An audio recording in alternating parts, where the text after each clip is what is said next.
Okay, we're live. Good morning to everybody, and welcome to the February 14th, 2026 edition of the Saturday Free School. We have two main things that we want to talk about today. The first being a declaration that we've been working on for this year, 2026, the 250th anniversary of the American Revolution. And so we're gonna read the current draft that we have of that, and then we're going to transition the discussion, continuing to talk about Epstein and Epstein as a crisis of basically like Western civilization, the elites of the West, of white civilization, and Doc will talk about the history leading up to the Epstein files and this particular crisis. Maybe not the history so much as okay. but we'll talk about okay, cool. Yeah. But I'm going to read what again is our current draft of our declaration. And I just wanted to say a few things to start, which are that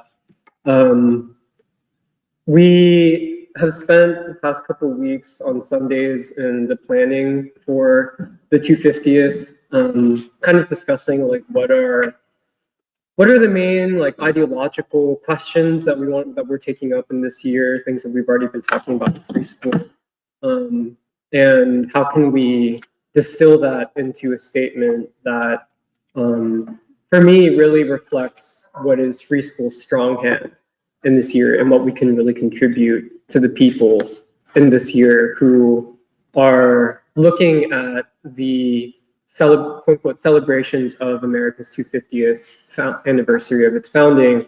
And I think many people are not satisfied by the kind of official narrative and celebration of America's 250th.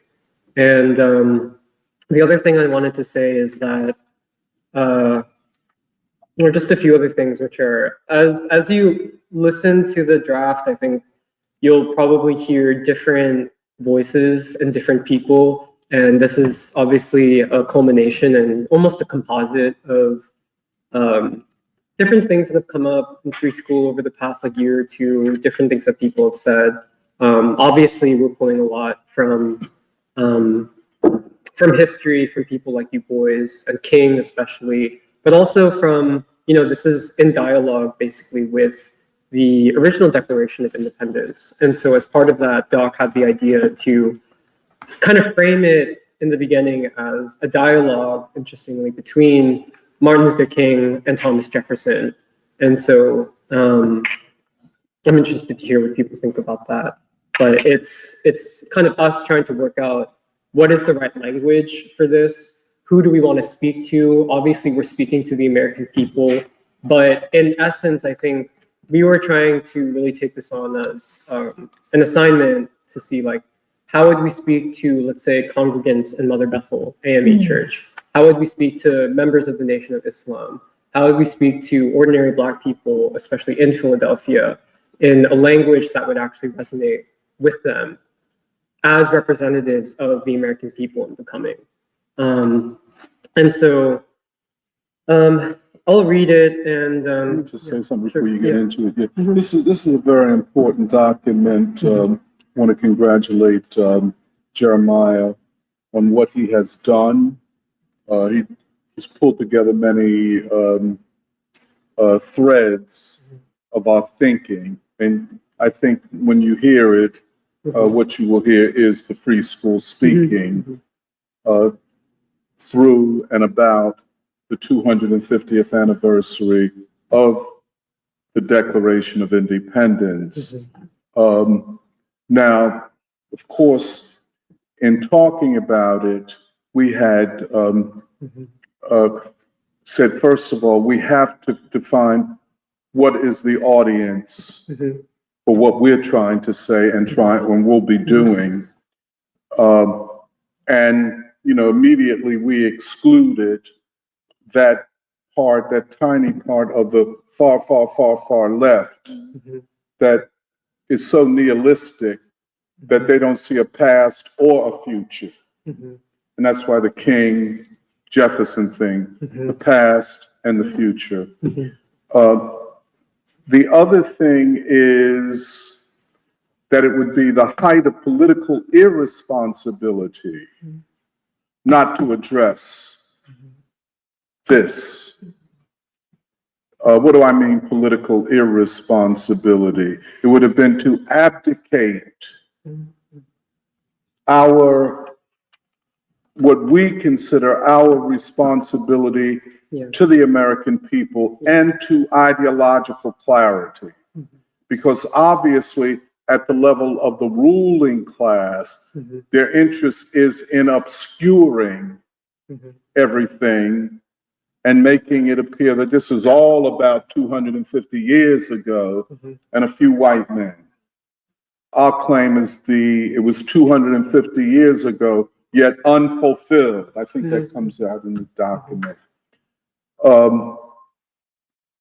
In terms of audience, therefore, for us, the primary audience or the first audience is the Black proletariat. For obvious reasons, we've been through this so often.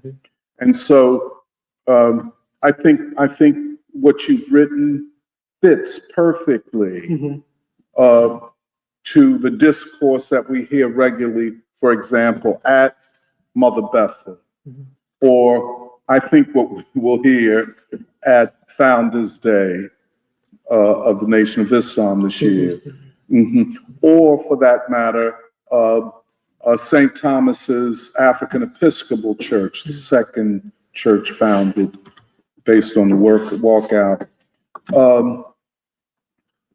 But then to all of those people, I think the majority of Black folk have more questions about this whole thing. What is this all about? As they should.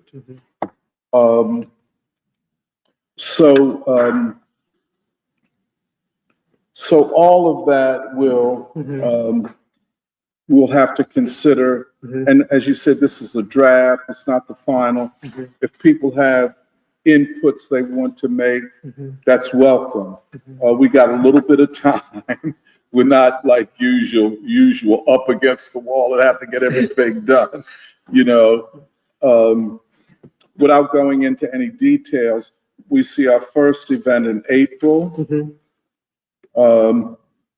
which will, you know, kind of come at the time around King's assassination, and it will be about that. And then the period leading up to the 4th of July, we don't know how we're going to do that. And then in August, the celebration of the 100th anniversary of the birth of Fidel Castro, who has as much to say about the Declaration of Independence, certainly as Trump and them assholes would say. But anyway, that's another question. So, and then we'll see where we go from there. Yeah, I've made also a few small edits to the first draft based off conversation and planning meeting last day. So with that, I'll read our draft. A declaration of resistance and purpose in the 250th year of the American Revolution. In the 250th year of our nation's birth, the skies above the United States burn red with flashes of anger and blood. The specter of civil war raises its head. So too does the unfulfilled promise of revolutionary democracy. Both possibilities move closer toward us. Everywhere the people are thinking. They see America trapped in a wilderness of chaos and confusion.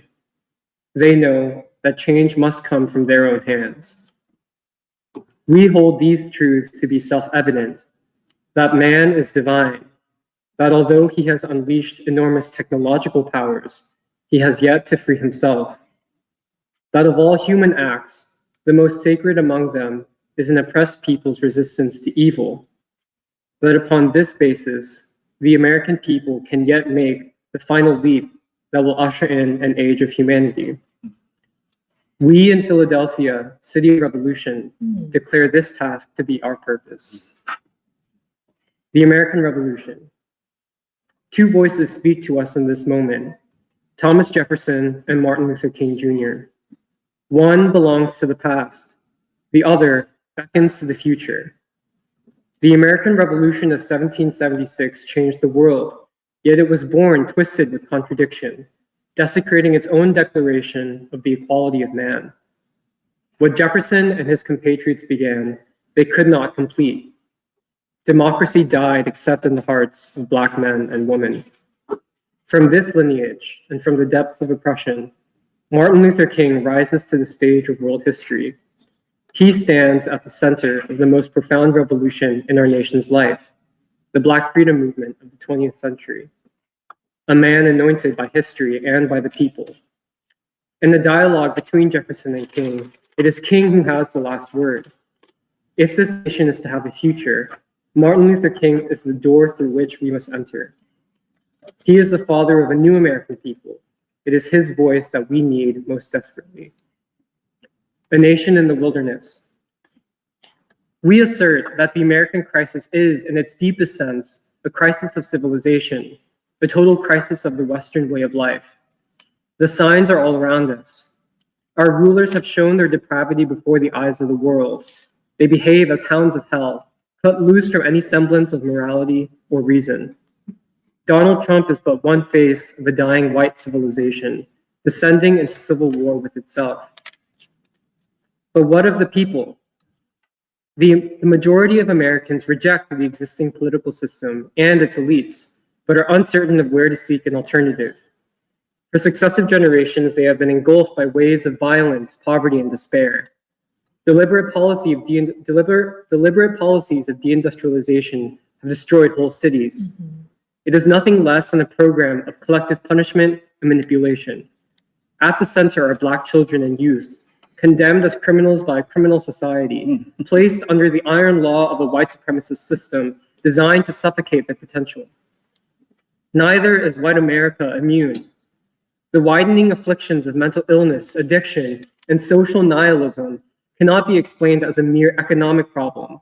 They are evidence of a spiritual crisis, of a civilization that can no longer sustain human beings with the reason to live. The gods of white supremacy have failed. All of this is shadowed by the festering cloud of war. Here is where the moral sickness of empire reveals itself.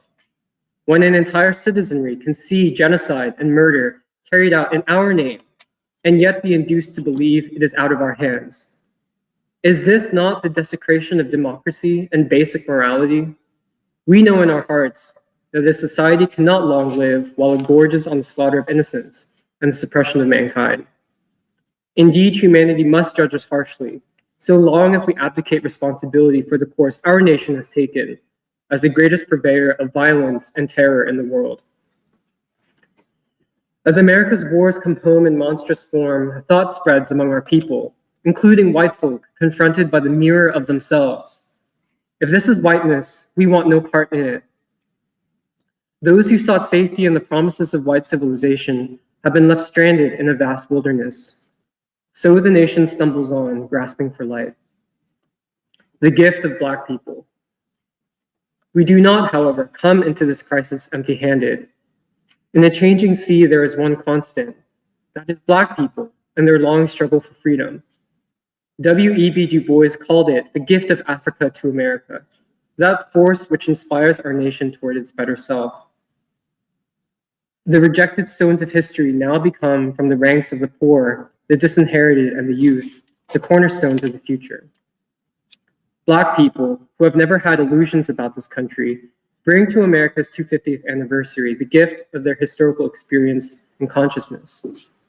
Where this country has nurtured cowardice and cruelty, African Americans have answered by waging a beautiful and beloved struggle to fulfill the dignity of man and to fashion a society worthy of the child. Where this country has worshipped at the altar of violence, the Black freedom movement reached for a higher law of morality and emblazoned for us a nonviolent path to revolution. By their resistance to white supremacy, Black people have built with bruised hands a civilization of their own. They have sung new songs, raised up new gods of freedom, truth, and beauty that can answer the prayers of a modern people.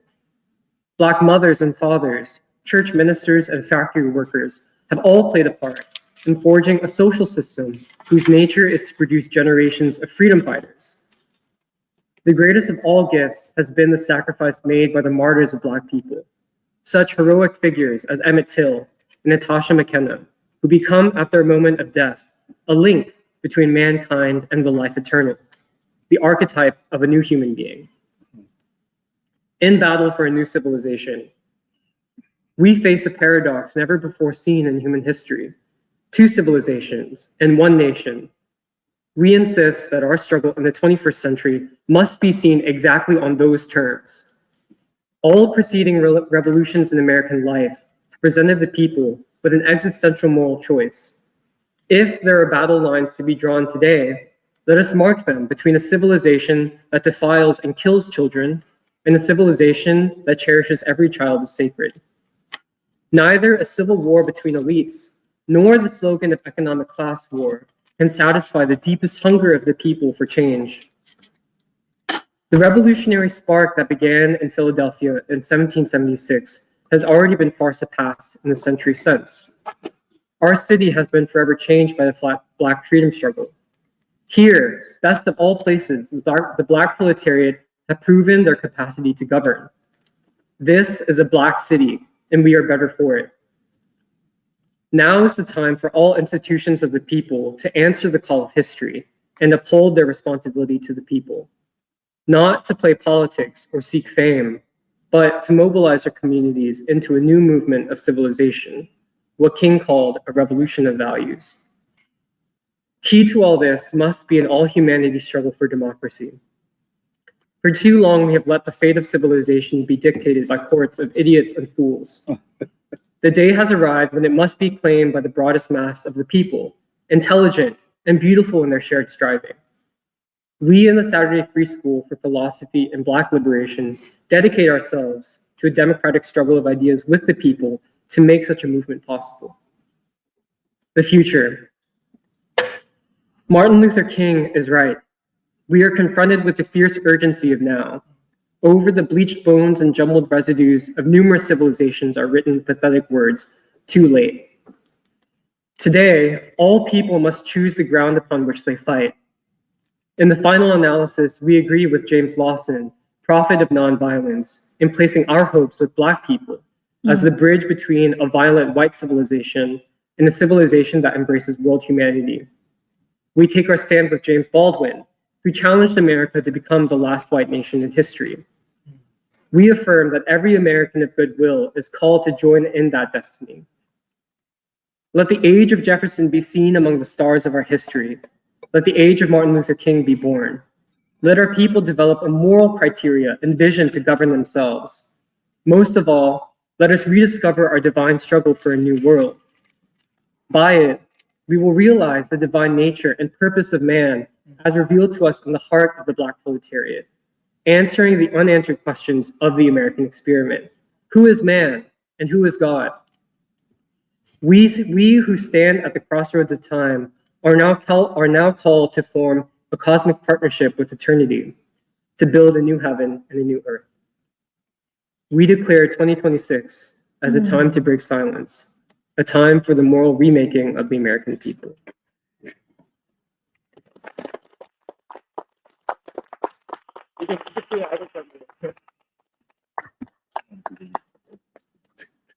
Yeah, we would love to hear what people think.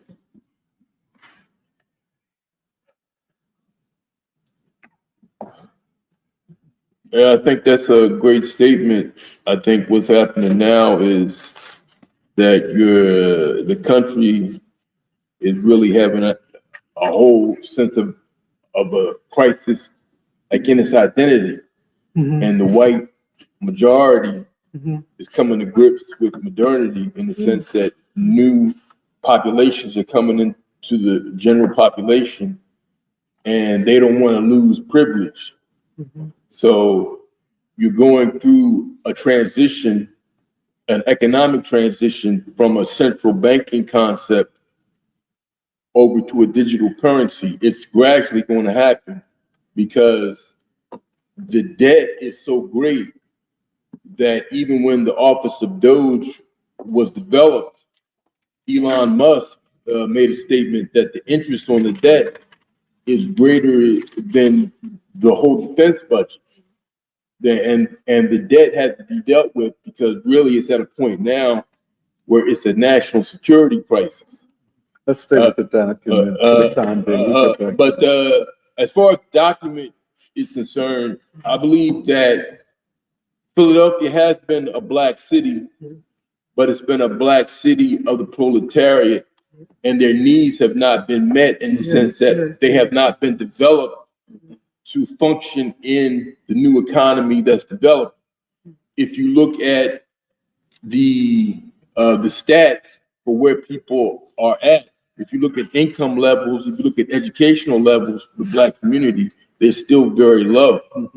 You know, you have a city where you have about a 30% black population, but the college completion rate is probably more closer to 8% or 5%. And when you talk about people with advanced degrees, that's even less. You probably like 2%. I think we should make sure we include that. A black city where the needs of the black proletariat still go on. Right. And also in terms of Baltimore has a similar situation in the sense you have a proletariat that has not been equipped to function in the new economy.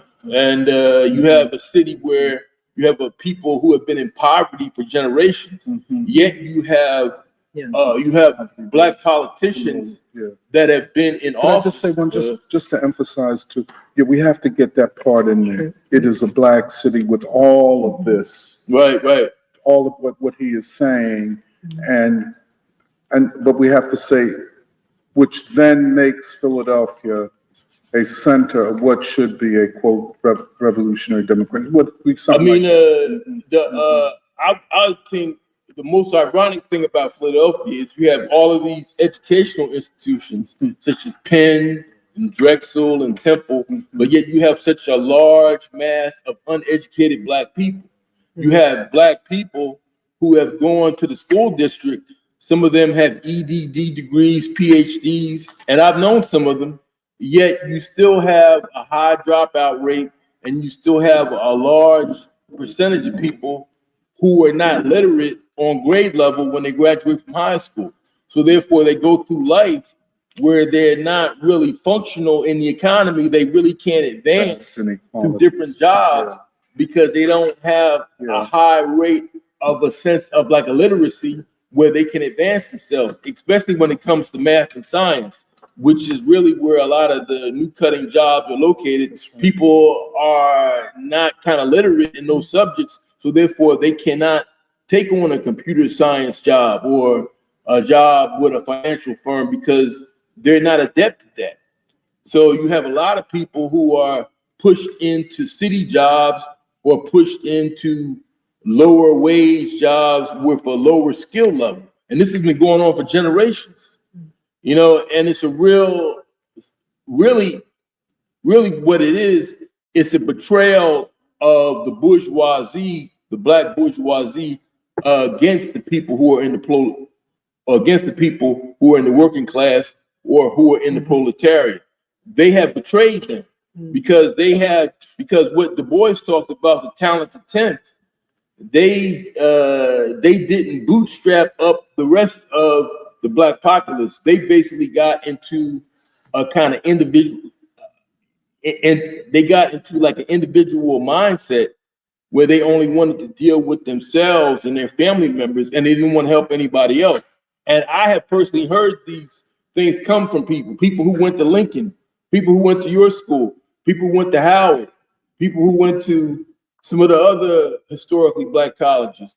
If they did well in life and say they got their kid into Princeton or into Penn or into some of these other schools, they pushed their kid in a certain direction and they told them don't associate with the ones in the ghetto because they're going to pull you down. And so you have people who are on different life tracks in the black community. You have people who are black who may work for a Fortune 500 company and they get into a certain social network or a certain social environment and they're seen as the black exception and they're pushed through let us those go. corporate jobs. Let us go back. You know, But all your points are very well taken, and we have to take.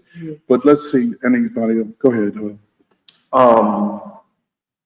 I hope this is jumping too much off of you, but my CTO is from West Philly, and we talked about how he would take his kids back to West Philly, back to their mother church to sort of combat that. And I was like, oh, that's like how my parents would take me to India and Pakistan to get in touch with the Indian soul. You know, there's no real language for it. But also, what you said about a proletariat that is being de-skilled. A lot of what AI will be used for is de-skilling workers so that they don't have to know how to code to be involved in this new economy. And then what I wanted to say about the document was that, yeah, I thought it was really, really well written, Jeremiah. Some of your best work, damn. This part about civilization, like I think a lot of us have been trying to wield that word, but I liked how simply, you know, you tied it to King's A Revolution of Values. And I was thinking about what you were saying about equipping the proletariat for, I guess, being in the new economy, but fuck that, like something greater than that. You know, what about the proletariat's purpose to, you know,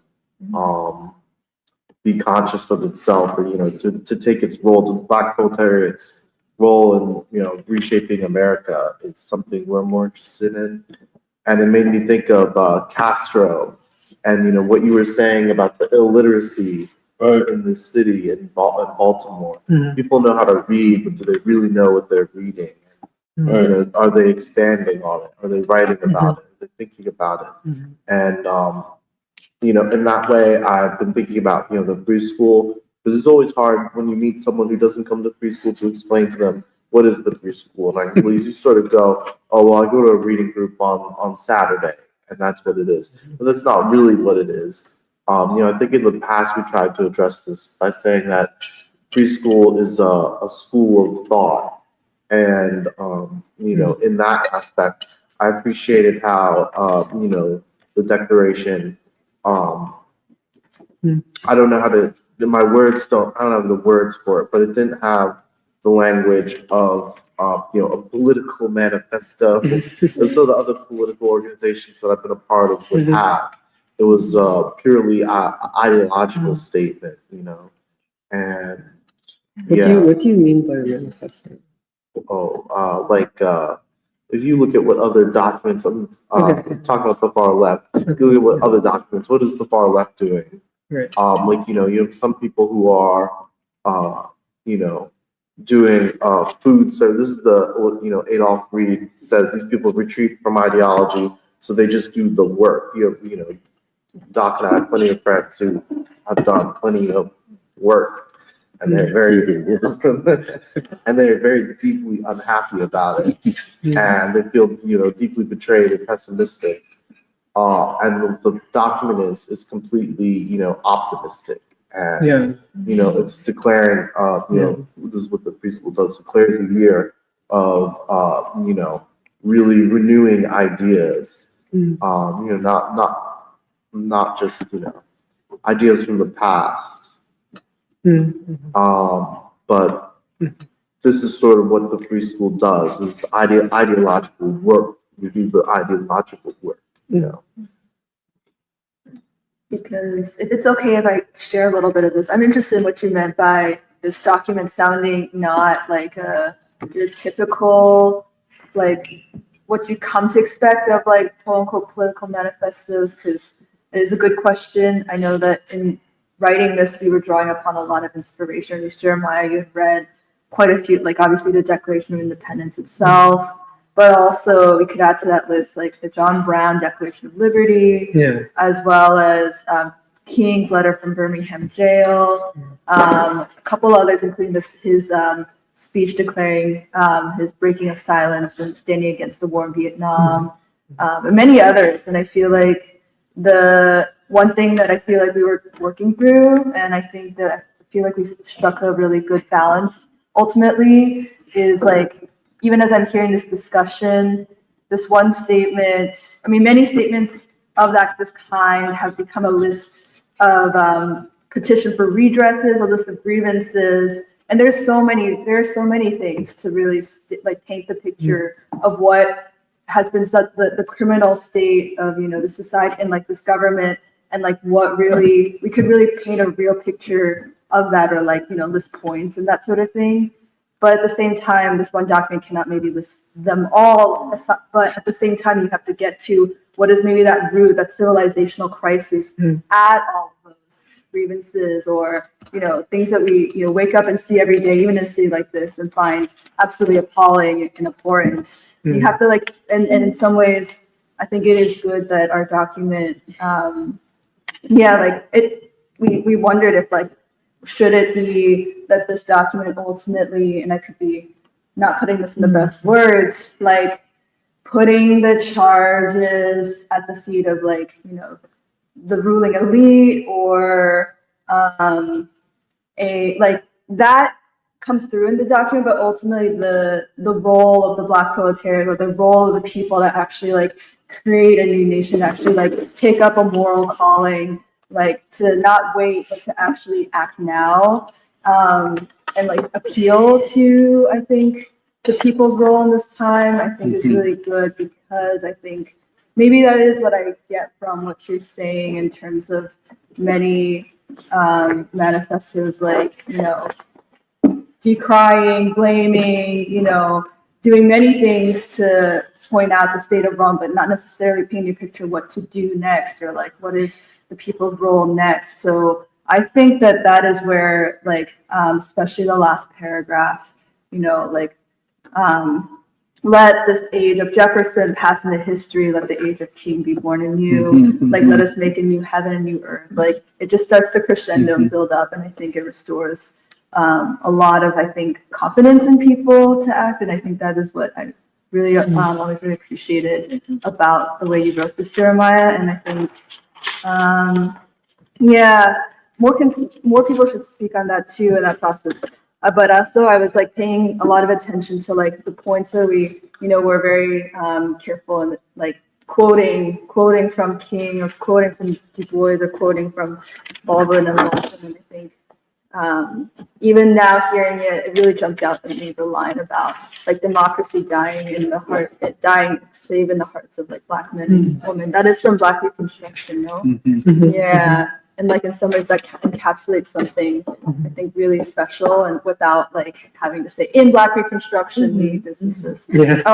Or even the greatest purveyor of violence and terror, like that is obviously King, and like using those like strategic, like quotes and language. Yeah, that's all. And like no.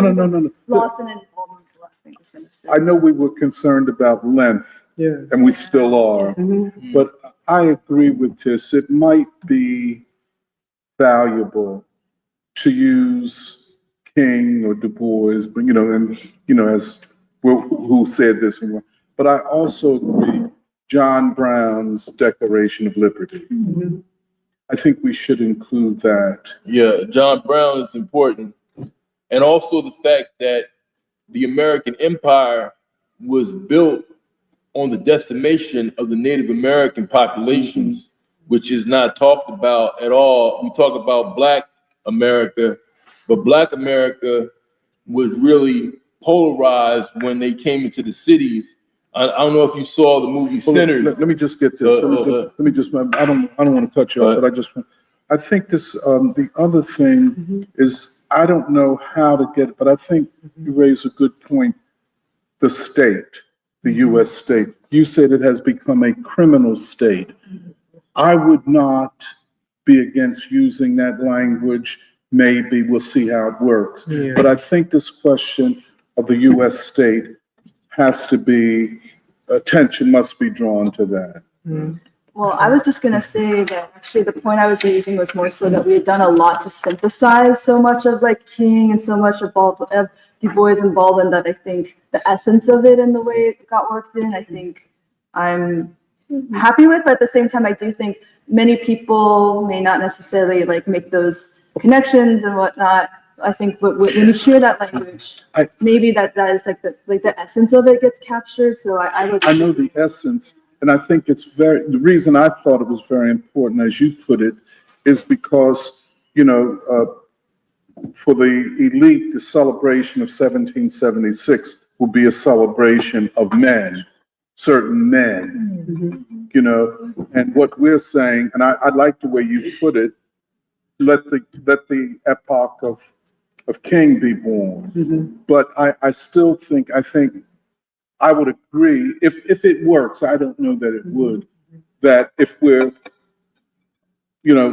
as Du Bois said in Black Reconstruction, as King said I think this is very important. Oh, so you think we should say, like, as this person's? Yeah, if that's what I was taking from what Kathy said. I was She saying was saying I was saying the opposite. I was saying more so that Excuse me.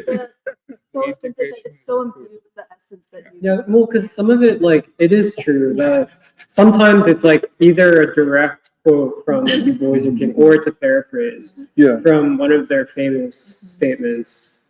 Yeah. I think it's a good question where I think I see the merit of, saying that, or basically making it clear who we draw from or who actually has laid this ideological foundation. And I think basically providing what I think is a richer like ideological ground than at this point Jefferson, Washington, even John Adams. But I think what I like about how it's done here is that the point is that actually Martin Luther King has already like passed basically into the hearts of so many of the American people. Right. The language of Du Bois actually is the language of the American people. And I think I like that. Let this idea of democracy dying, save in the hearts of Black men and women, be an idea that is not just like, oh, Du Bois is the only one who said that, but let it actually be something that like the entire American people can feel, or let us like as a people actually embrace this idea that there is such a thing as too late and that we feel the fierce urgency of now. And so I feel like because part of it is that I think what we're reaching for is a new kind of language and a new way of speaking. And I think in the new past, references. like new references. And like even with the year of Baldwin, or I think like earlier, like in my, I guess, development, part of me, I feel like would lean on like quoting these people. And I think the quotes are very powerful, but I don't think the quotes are a substitute for us at this point trying to really integrate it and synthesize it into a language that speaks for now. And yeah, so I think I kind of like the level at which it's in there now. I think it's very clear who we're drawing on. But I think it's also a thing where, like, I don't know, maybe we could do like a citations or something at the end. I just wanted to ask. Wait a minute. At the end, just this thing, and what was the last sentence again? We declare 2026 as a time to break silence, a time for the moral remaking of the American people. You remember how King said, "Let freedom ring"? Oh, yeah. Maybe that could. Oh, the women, John. I was saying that we can probably italicize those parts in writing, maybe. It's just an idea. Maybe. Okay. I'm just throwing something out there. Well, one thing is that part of because it's like we're also trying to, weave a narrative, like to create a narrative in the minds of people. And I really think that we want essentially the protagonist of the Declaration to be King. Like King is like he's the beginning and the end of the Declaration. And so I wanted to be specific about when and where to place the names of other people, like a Du Bois, like a Lawson, like a Baldwin, and to not overuse their names in particular, just so that for the audience, it's a clear sense of King is the kind of central figure of the thread throughout the Declaration. I just want that. No, don't get me wrong. I think that it's very beautifully done. I would say that, like, I agree with Kathy that the way that it's integrated into the entire narrative makes it a lot more powerful than just saying Du Bois in Black Reconstruction Yes. said I this. think you're right. It's I think you're right. it's sort of Mhm. there is a narrative flow that just hits a lot more clearly. I think so. One thing that I did want to address is I feel like we were talking about equipping the Black proletariat with tools and experience so that they can sort of get more accustomed to this economy. But I think what this declaration is saying is that we are trying to equip the proletariat with a new consciousness, and that is going to do the rest of it. That's the first stage that we have to reach. We have to equip them with a new kind of consciousness, and I think it kind of reminds me of how the Nation of Islam also talks to their people, and Mr. Farrakhan says in his self-help speech, which is the first thing is to remake yourself, and then the rest of it follows. With moral guidelines, with a kind of remaking of your inner soul, everything else will follow. And it's not like he doesn't give you guidance on what to do in the economy, but that's the first step. I did have 2 points to make. First of all, really, really good job. I think I enjoyed it immensely. I think that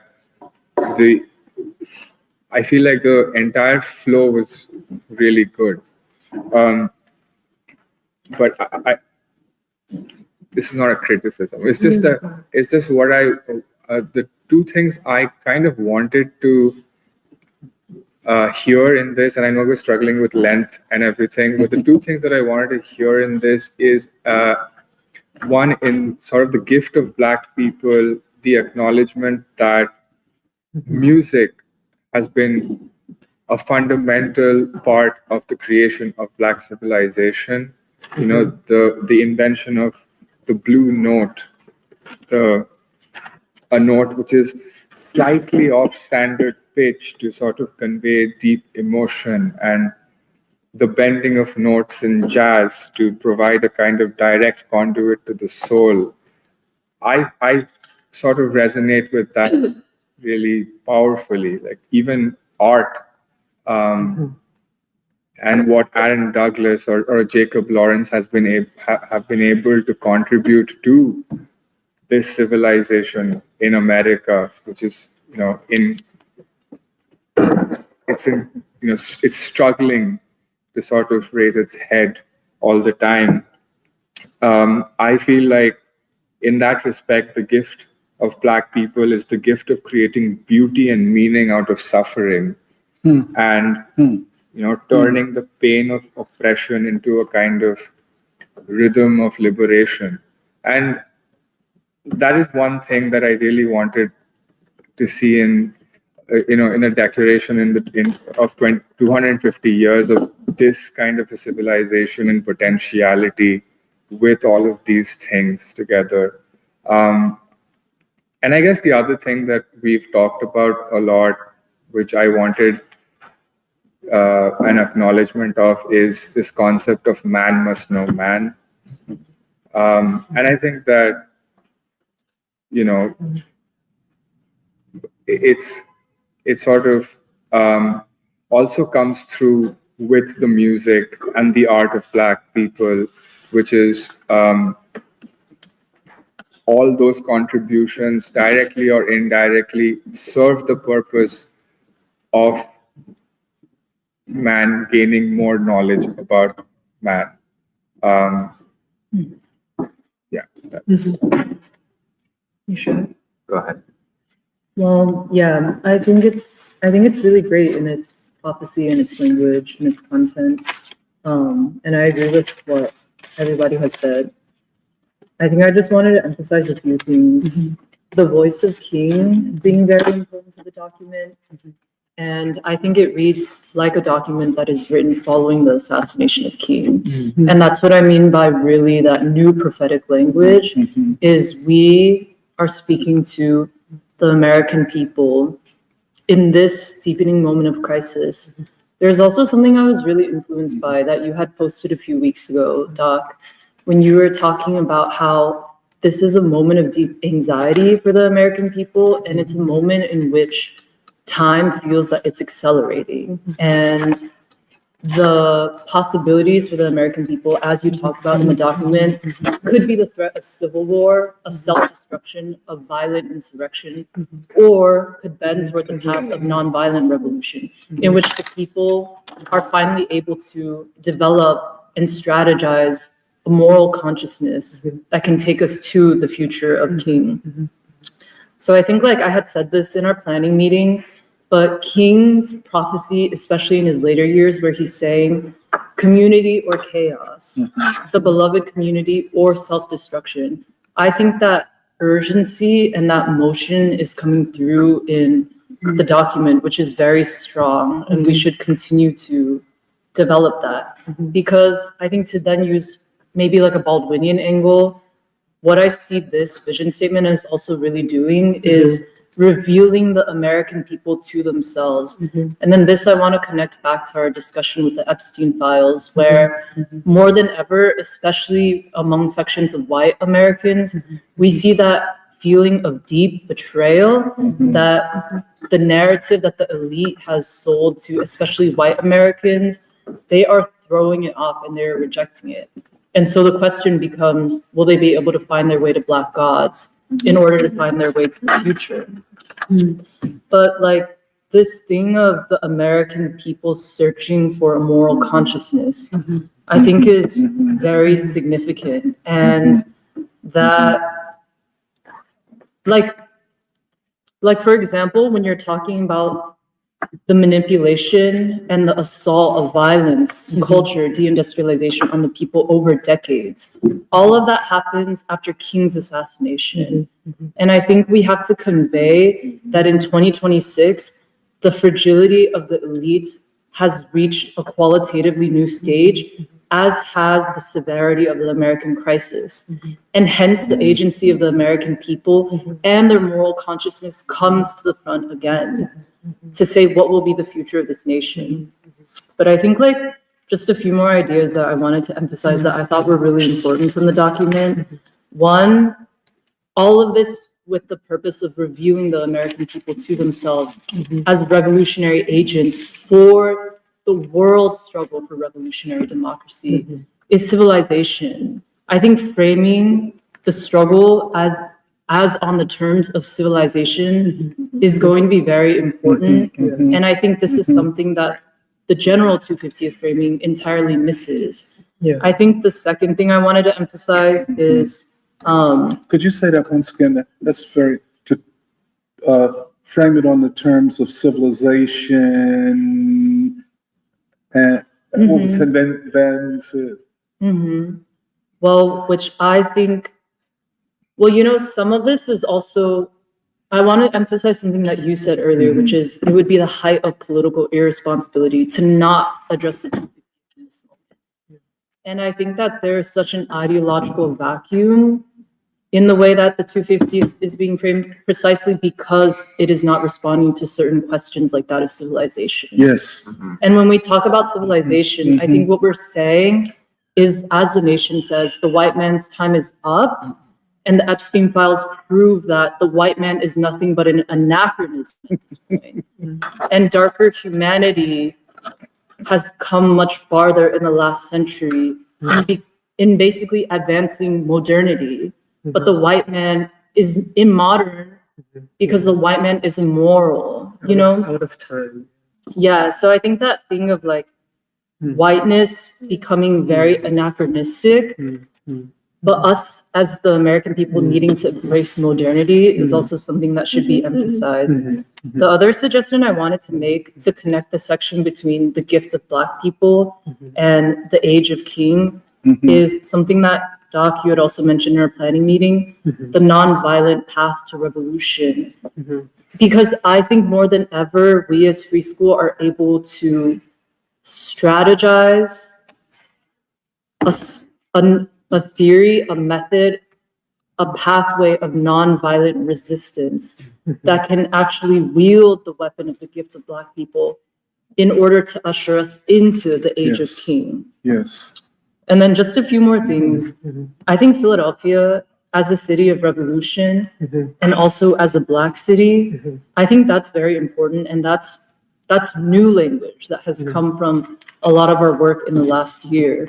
I think that's going to be very attractive to people, and we can even consider fleshing it out further, because Philadelphia, and this is something we've talked about a lot in Free School, is a city in which the Black community has so been assaulted by the leadership of the city and the leadership of the state, and are constantly gaslit to not see themselves in the revolutionary role that they possess, especially having the capacity for self-governance. And so us establishing Philadelphia, and especially Philadelphia as a city of the Black proletariat, which must be known and must be studied, I think is important, because our work as Free School, I think, has also increasingly been about revealing the revolutionary capacity of the Black proletariat to themselves, through our relationships with the nation, through our relationship with Mother Bethel, through our relationship with Lucian Blackwell. And I just think more can be said about this point, because I thought those were very, very significant points in the vision statement. And yeah, I think that covered most of what I wanted to say. I think the last thing I wanted to mention, and this again comes out of our discussion of the Epstein files, is the concept of evil.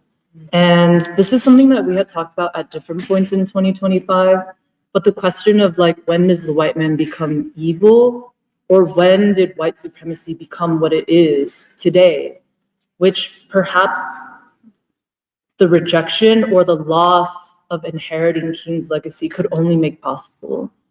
Like, an Epstein is not compatible with the way the consciousness of white America was changed by King and the Black freedom movement.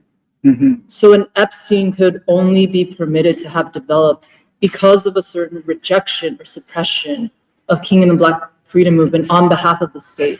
That's something we need to respond to.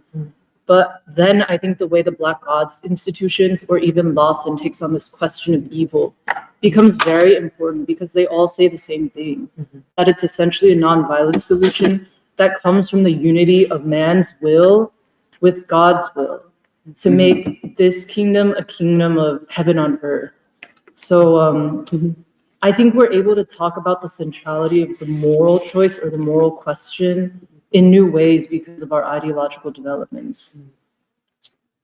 For the women, John, you can't talk. Yeah, my other reference point for the time that we, dropped a real timely needed declaration was the 10th anniversary of the Free School. Yeah. And that really strong reference point, what I was able to really internalize the most at that time period was the depth of the crisis of the United States. And I felt that we were able to very strongly, concretely speak to, for example, what's going on in the hearts and the minds of a young person. What's going on in the, whether they're in the schools or on the street. What's going on in the city of Philadelphia, very concretely. And I feel that in many respects we were able to go beyond what we were able to establish then in taking the crisis to the heart of civilization. I certainly got that before we would need, there was a failure of democracy and of the nation, and there would need a reorganization of society to deal with these problems. But what I was most strongly able to take away now with this civilizational crisis is that we need an intervention, on the level of the divine to have a way out of this civilizational dead end, essentially, that we're in. And this like divine intervention is not in so much as just something That's really external interesting. coming out to save us from ourselves, but like rather to look at the divinity of man himself Right. and extricate and elevate that of man, which due to the failure of democracy and the I would say ultimate contradiction of 1776, which is the human being as it pertains to race, has constantly and continually been degraded, that divinity of man, especially in Black man in this country. And so it is that which has consistently been almost, but not destroyed, which needs to be, I guess, elevated and allowed to actually be unleashed in order for us to have any hope. And this, I guess, divinity and this solution out of this crisis is actually something very concrete that we don't have to just imagine itself. Like if you actually have any understanding of the city of Philadelphia that you live in, and I'm sure that this could happen in any other city in this country where there have been Black people, like, you would have a greater sense of the future Right. by looking at what has already happened and was cut down in Philly, for example. If you looked at what was possible here with Lucian Blackwell, what has happened in even the Church of the Advocate or Zion Baptist Church, even connected, of course, to a broad freedom struggle, then you wouldn't be in such a state of panic within this crisis. And what really stands out to me in the tone of this declaration that I said was distinct is this strong feeling of a forward movement and a march towards the future. I get a sense of the crisis, but I don't feel like heavy from it. I feel like I can face it. I feel like lighter on my feet to move forward due to the forward vision.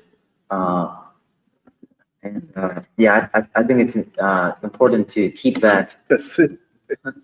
not just in the declaration, but in the I guess every avenue of touch, because I feel that the state of the American people is in like such panic and such stress that I think most people will either like completely shut down if they try to like face a lot of this with what they currently have. And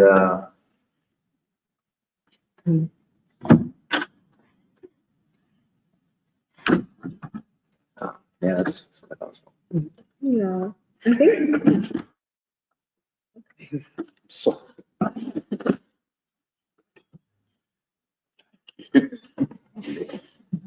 I think it's hard to strike the right balance because I feel like we're trying to keep it tight and then also follow an arc and then also establish a new language without going too far beyond, I guess, what people actually concretely understand or can feel. And I think kind of going back to like the manifesto thing or like all of the other like programs or like declarations that I feel like basically the left puts out because of how those organizations see their role in American society. I think a lot of the approach that they have, I guess, is basically to list out, the grievances and to basically like rub raw the wounds of the American people, to say like, you are discontented, like the conditions, the material conditions are so bad. And then sort of leave blank the actual path of democracy, of consolidation, of the people finding each other, of the people defining what their moral values are and where they actually want to go. And it kind of kind of jumps ahead straight to like, our program is like, we want to abolish all debt and we want like free education and we want like social security.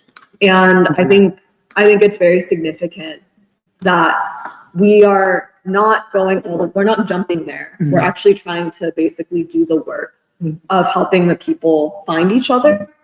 And I think part of that also is that there's an effort, I think, to use a language and to have a narrative that is very stabilizing in this time of crisis, where I think that there's not a stabilizing of like counter-revolutionary or like artificial stabilization, but I think to basically dig deep and to find like a stable thread, which is Martin Luther King, who has been there this whole time. And I feel like some of it is that what we're trying to do in this declaration is not to build a new consciousness from scratch. Like that's not what is necessary. I think the assumption is that there is a civilization that has a very deep framework already. And instead what is needed is to bring that to the surface and to say, this is enough. Like what we need is actually confidence and faith in this. And to more boldly say that this is what we believe. And to believe that when we do that, we will not be alone. And so I think that is also important because it's not just about, like identifying the enemy at this point. I feel like we're beyond that point of even a few years ago. And I think it is because of like where the American people have moved. And also I think the ideological work that we've been doing over the last 5 years, where I think a few years ago, even this concept of like the discontented or the masses of the American people being discontented was actually very important to identify. But at this point, like it's a given that the American people are discontented. Like even with the Epstein files, like with ICE, all of the evidence points to that. And I think people are also aware that like we are discontented. And now the question is, okay, what are we going to do about it? And yet I think it's premature to jump to this point of like abolish all student loans, like let's take over like the government buildings. But I think to say like, okay, if we're discontented, what are we discontented about? Which is the state, but also what do we have? What is it that we're struggling for?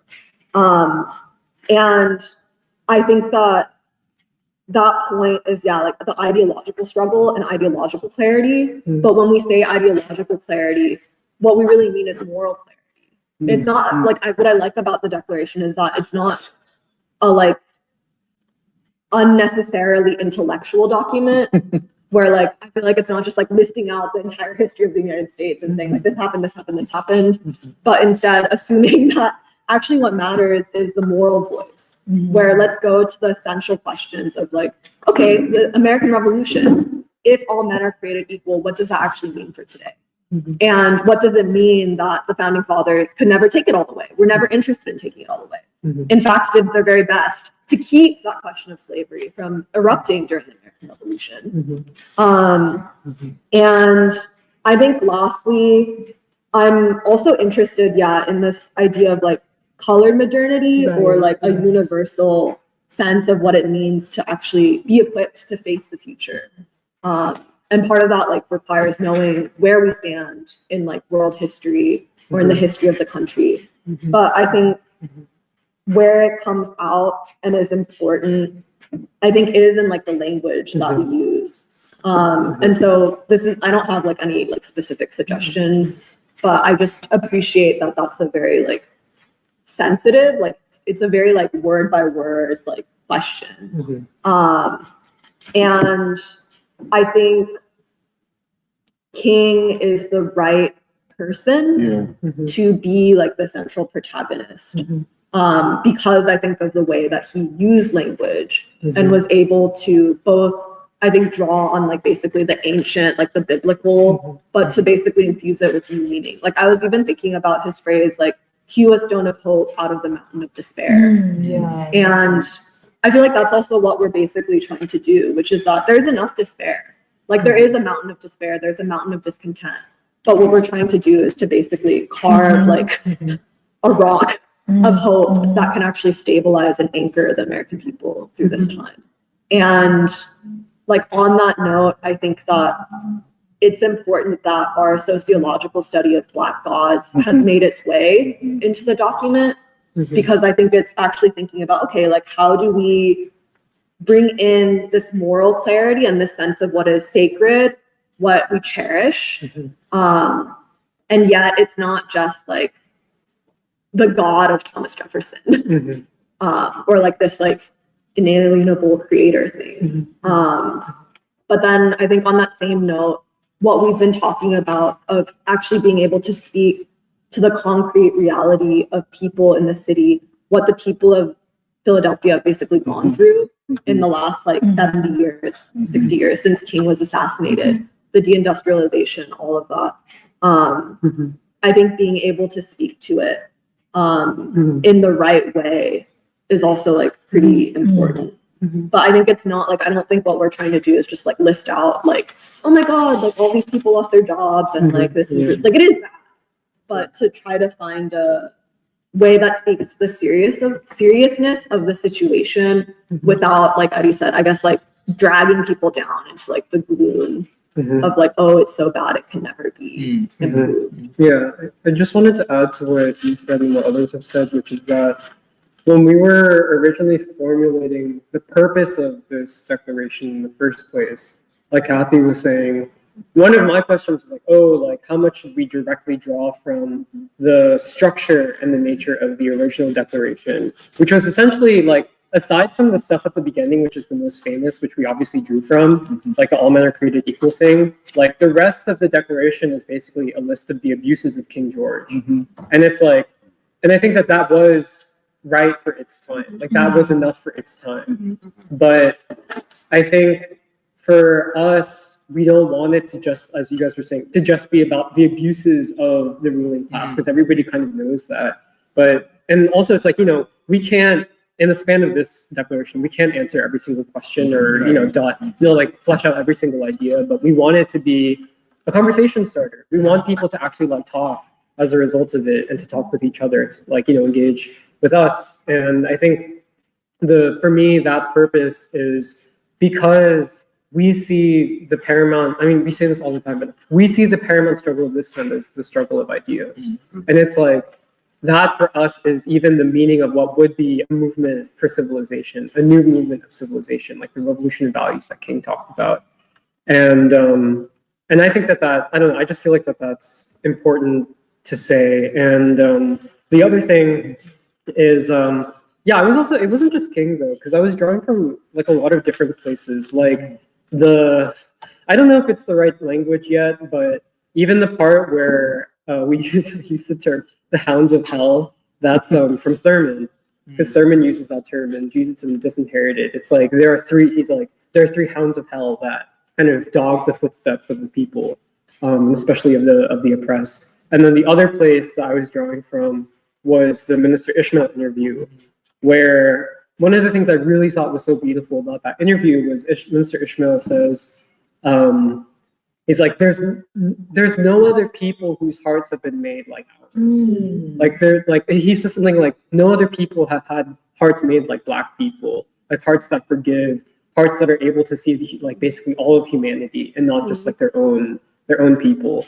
And I think this was a suggestion from, I think, Michelle on Sunday of like, we should be more explicit about that. We, like we've said, we already see the capacity and the consciousness existing among the people, and especially among the Black proletariat. And like, I think that, yeah, like in many ways, I agree with everyone that if nonviolence means something for this time, for this century, it is for the people to know themselves and to rediscover one another. And I think to the extent that this declaration and our overall efforts for the year can be helping to make that possible, I think that will be a success for us.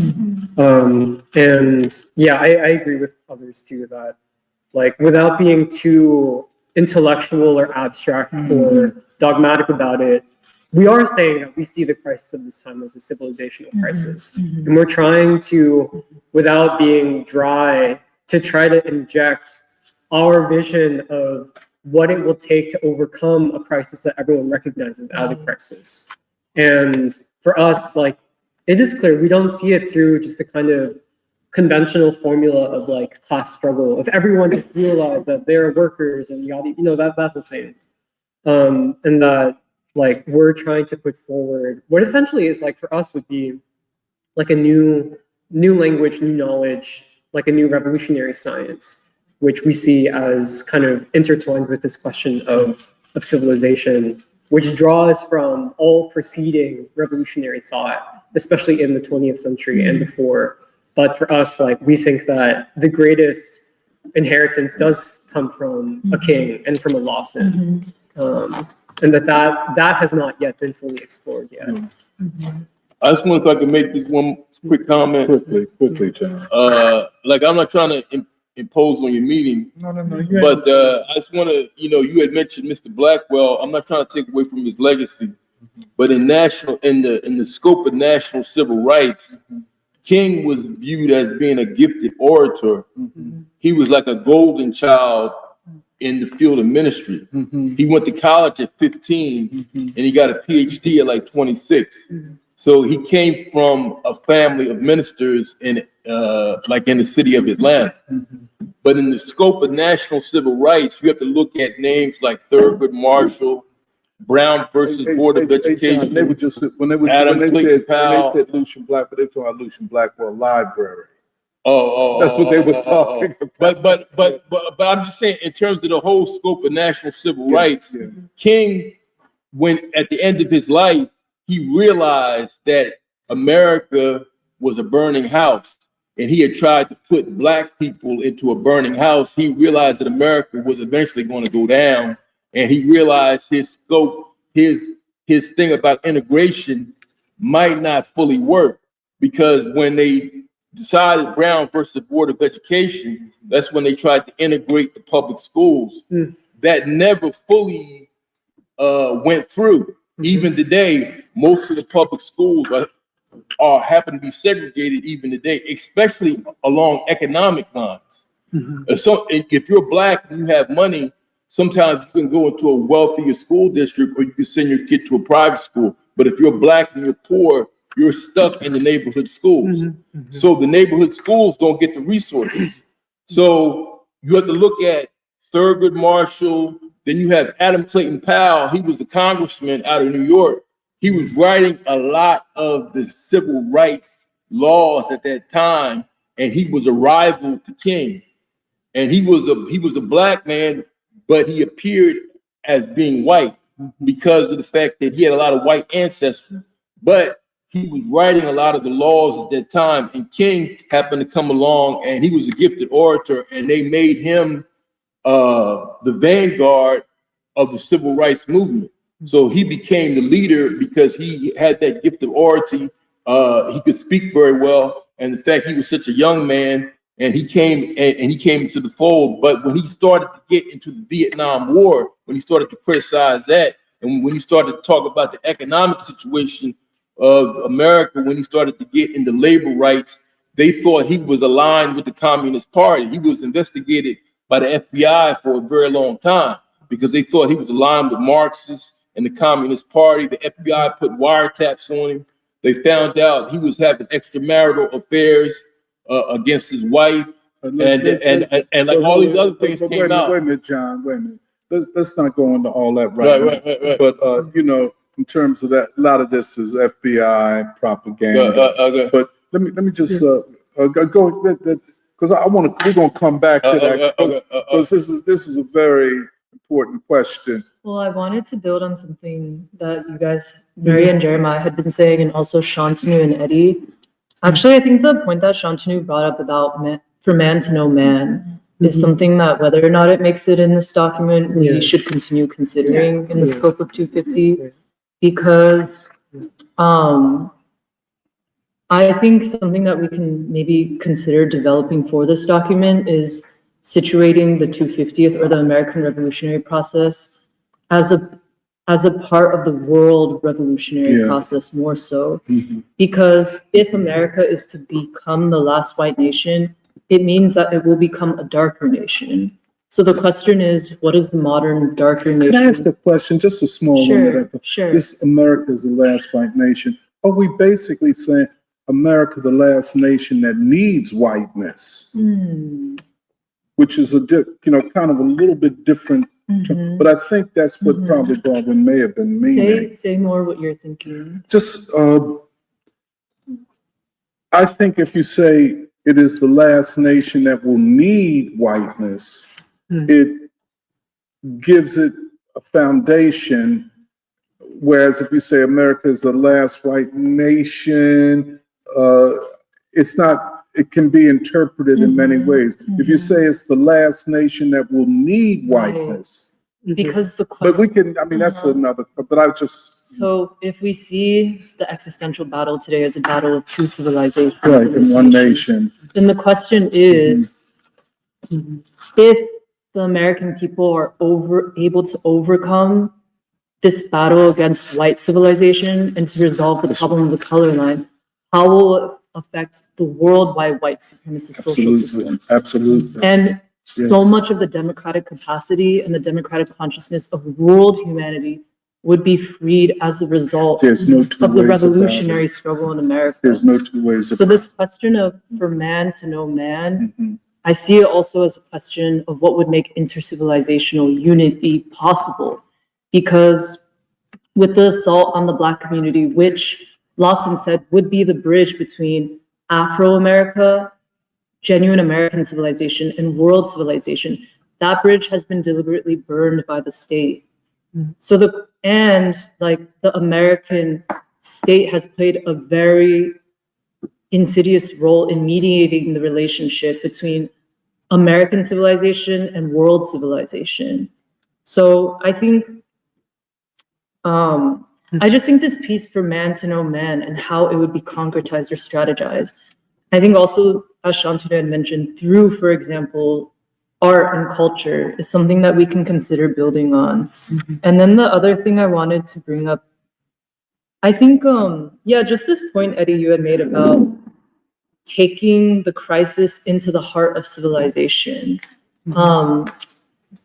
I think that question of civilization really takes us to the stage of world history and world civilization. But also I was thinking of this thing that both Gandhi and Lawson say a lot, which is, and something we've also talked about in free school, which is that the fact that a city like Philadelphia, which has been so betrayed by those who are in power of ruling a city, can even still operate day to day is a testament to the workings of love between the people and especially that special heart of the Black proletariat. And I think the reason I bring up darker humanity or world humanity is because we would say, or Lawson would say, that they have continued to operate by the law of love, even when the white nations have betrayed the role of the law of love in moving history forward. So I just think this idea of the American people finding their way out of the wilderness through intercivilizational unity and vice versa, that darker humanity also needs something to be, the American people to win this battle is something that we can consider building on. Can I just say one thing, which is that partially to what you're saying, and then also responding to John, I think that for the last white nation thing, I see it as America. It's like everyone recognizes that America is like the global hegemon, the protector of Western civilization as such.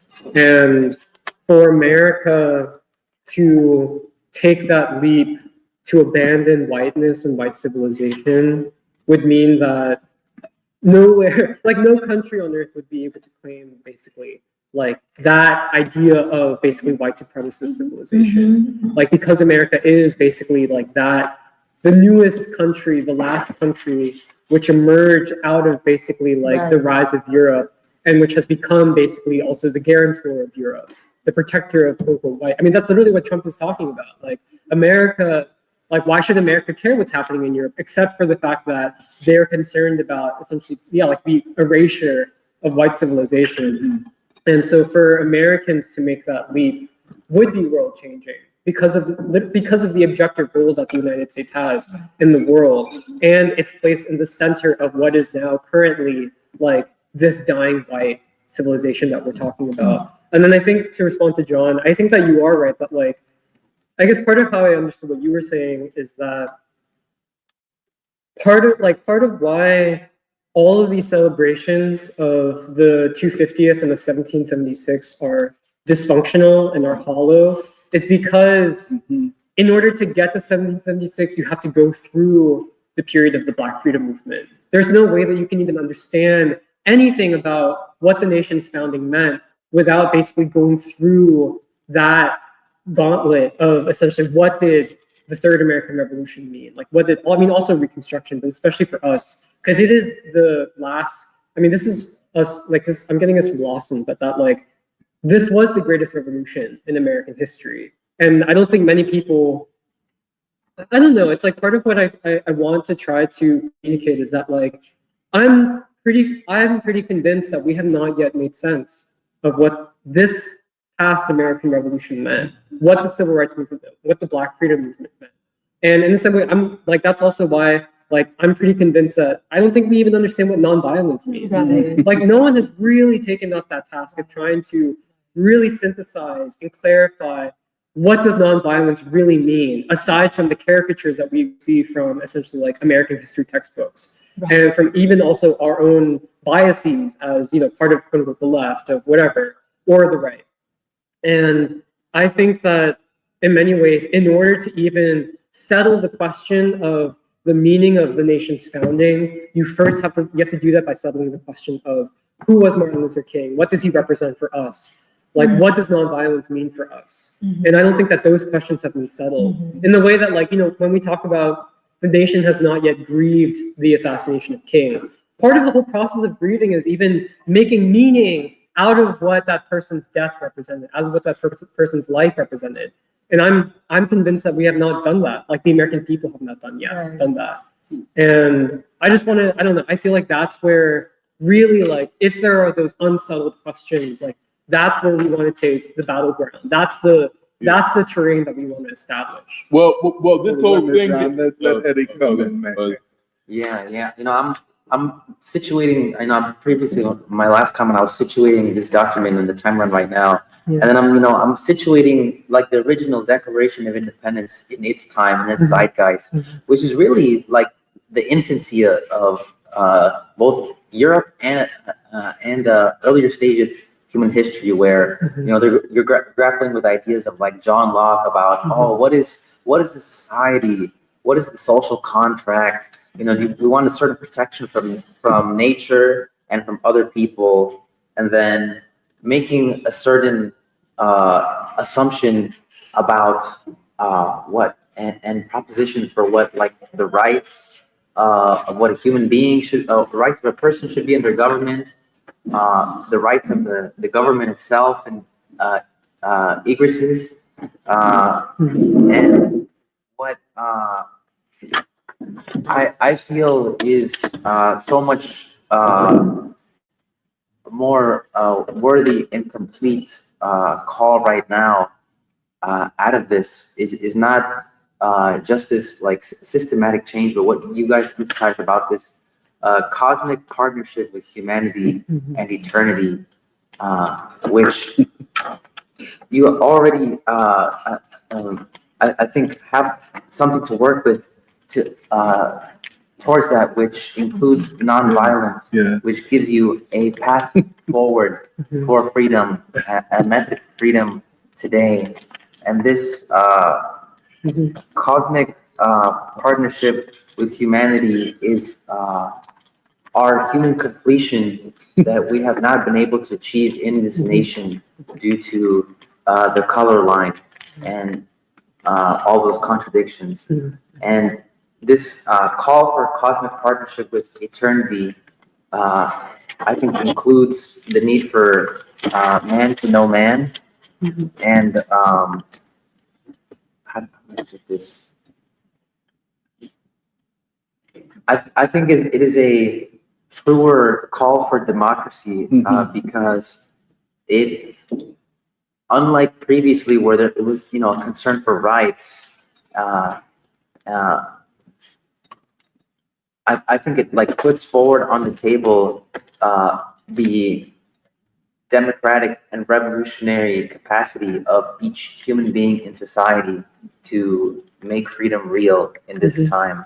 I think the writers of the Declaration of Independence had it much easier and could get away with listing a list of grievances and answer questions about states' rights, federal rights, and all that. But this true call for a cosmic partnership with eternity is something that involves everyone in society to reach out towards and to make real. And it's something that is very concrete that we would have to, if we have any chance of answering it, would call for looking at the life of the King and the men and women that made the Third American Revolution possible.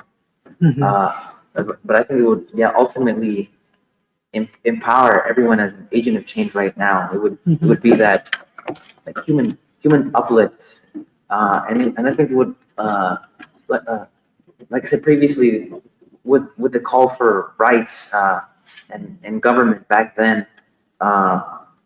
Now I feel like it's a call more so for a society that produces a different kind of human being.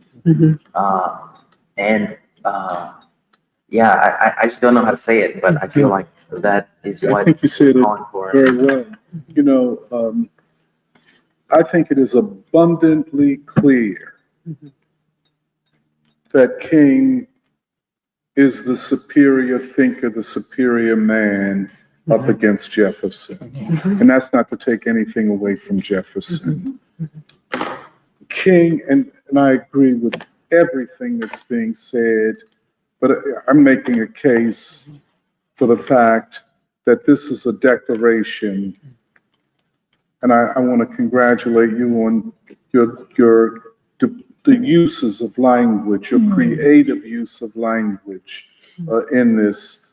And but I think not only is this something that we can take forward and read in different places or other people can read, but this is something that on every measure can be defended, especially Martin Luther King. There is no question about this great mind, but the other thing is that he was prepared to fight and die for ideas. And the more we talk, the more we hear his language just here. The colony of time and the empire of eternity. I mean, that's a phrase we still have to grapple with. A cosmic partnership as the third dimension of a complete life. He is a thinker for all time. And I agree that we have to go forward with such a declaration. I want to say what I would consider some of the blowback. It's already present in the counter-revolution of 1776 and the 1619 project and the project of settler colonialism. These are all nihilistic and cynical theories that come from people who cannot think at the level of Martin Luther King. And that's what it is. I'm familiar with the theories. I'm familiar with people who have now repackaged them and market them for more contemporary audience. They are all of them, to a man and woman, anti-Martin Luther King. All of that. And there's a reason they are. It is a reason the left, and we'll talk about this when we're going to do the Epstein files again. Noam Chomsky did not just dislike Martin Luther King's voice. He disliked what Martin Luther King stood for. Mm. Mm. And that's what links him to Epstein and eugenics.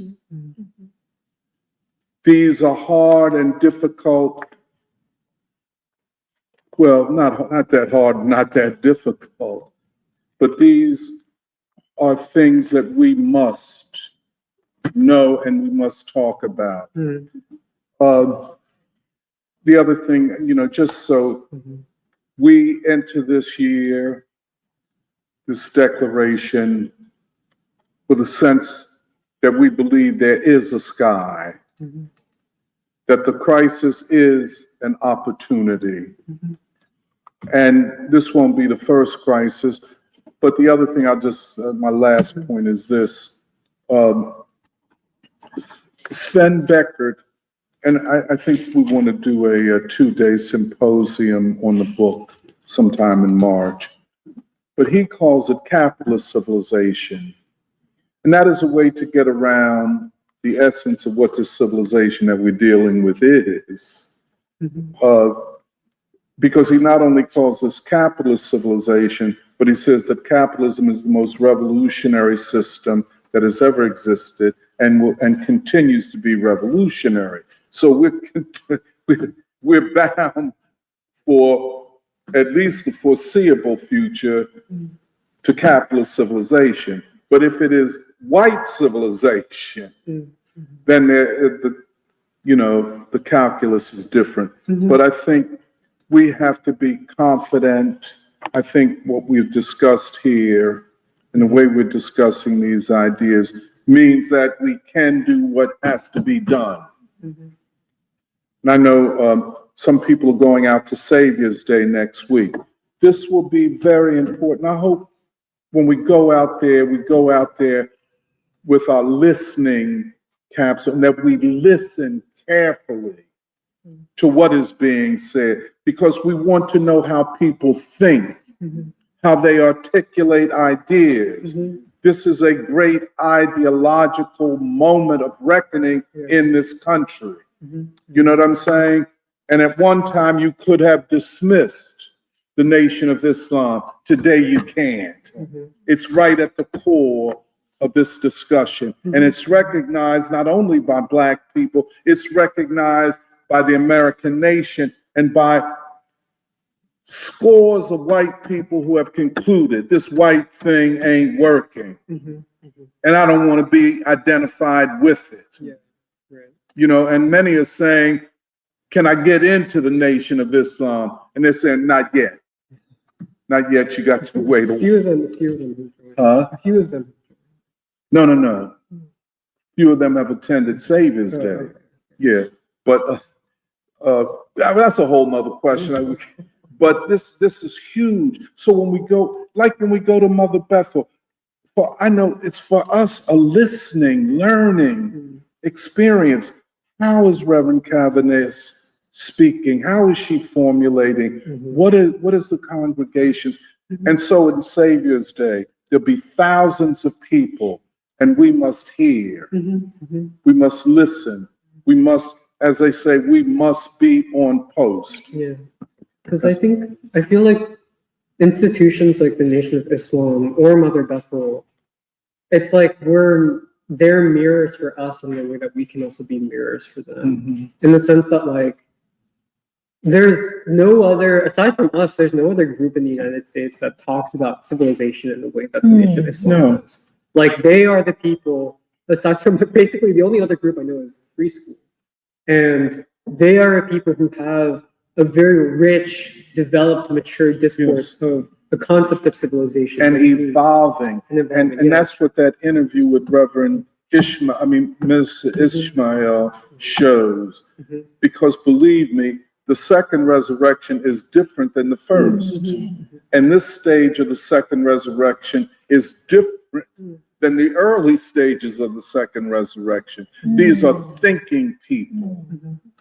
And that's the key thing. Yeah, and just to amplify what you're saying, I remember in our planning discussion, you had said we are not nihilistic about Jefferson, like 1776, America's history in general.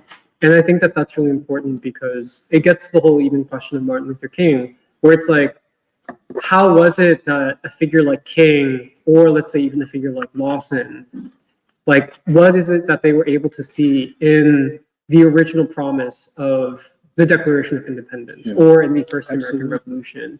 Is it that they were, or Frederick Douglass, is it that they were naive? Or is it that they saw something that most people who call themselves radical today cannot see? And I feel like it's important for us, like, because that's part of, we're not denying any of the evils and the atrocities in American history, but we're still optimistic about both like this nation and its future. And that for us is in many ways the greatest lesson that one can take from Martin Luther King. Yeah. Yeah. Well, maybe we should. Okay. Okay. Oh, go. I think we have some comments. Go ahead, Noor. Okay. I'm trying to get better about reading comments more than once of free school. Fired Play, Alice, Neha, Shimbarto, Todd, other people, many other people say good morning. Sean Shimbarto also said happy Valentine's Day. Someone named Adam Key Sinclair asked, "Du Bois, is Derek Bell in there as well?" But Is there one? is Derek Bell in there as well? He's not. Roots and Bark said that the Declaration is very beautiful. Adam Key Sinclair has some comments claiming that the Abrahamic religions of Islam, Christianity, and Judaism are one force and not three religions, that they are the cause of discord in the world, and that all three need to be rejected for peace. Shimbarto says the source of slavery is inhumanity. Oh, shoot. Nathan Reddy says the source of slavery is inhumanity, and so its end lies in humanity. Technological development is not a crisis if it doesn't affect the upper classes, but with AI, it does affect them, so it becomes existential. He says, obviously, this is not clean cut, but it's something that I've noticed. The Declaration pulled no punches, and that's what I appreciated about it. A lot of writers and thinkers feel obligated to relativize and apologize. Maybe AI pushes them in that direction. Todd said, idealism is a non-starter. I think this was in response to the Abrahamic religions comment, because Todd says asking people in the billions to reject the Abrahamic religions gets us nowhere out the gate. No War with Iran wanted to know where the document was. Then said, Neha said, it's a beautiful declaration. It's even more clear with the Epstein files that war is constructed by a handful of elites to throttle the democratic aspirations of the American people. Then let's see.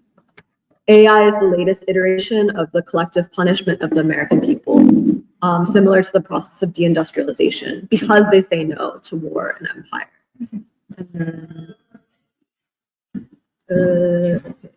No War with Iran asked, hasn't the National Republican container of the US's ideological foundation been finally exposed as a historical fraud by its manifest destiny white Judeo-Christian supremacism? They said that they want to hear more about Native Americans. Jeffrey Jackson says, to speak to power, you need leverage, which is money.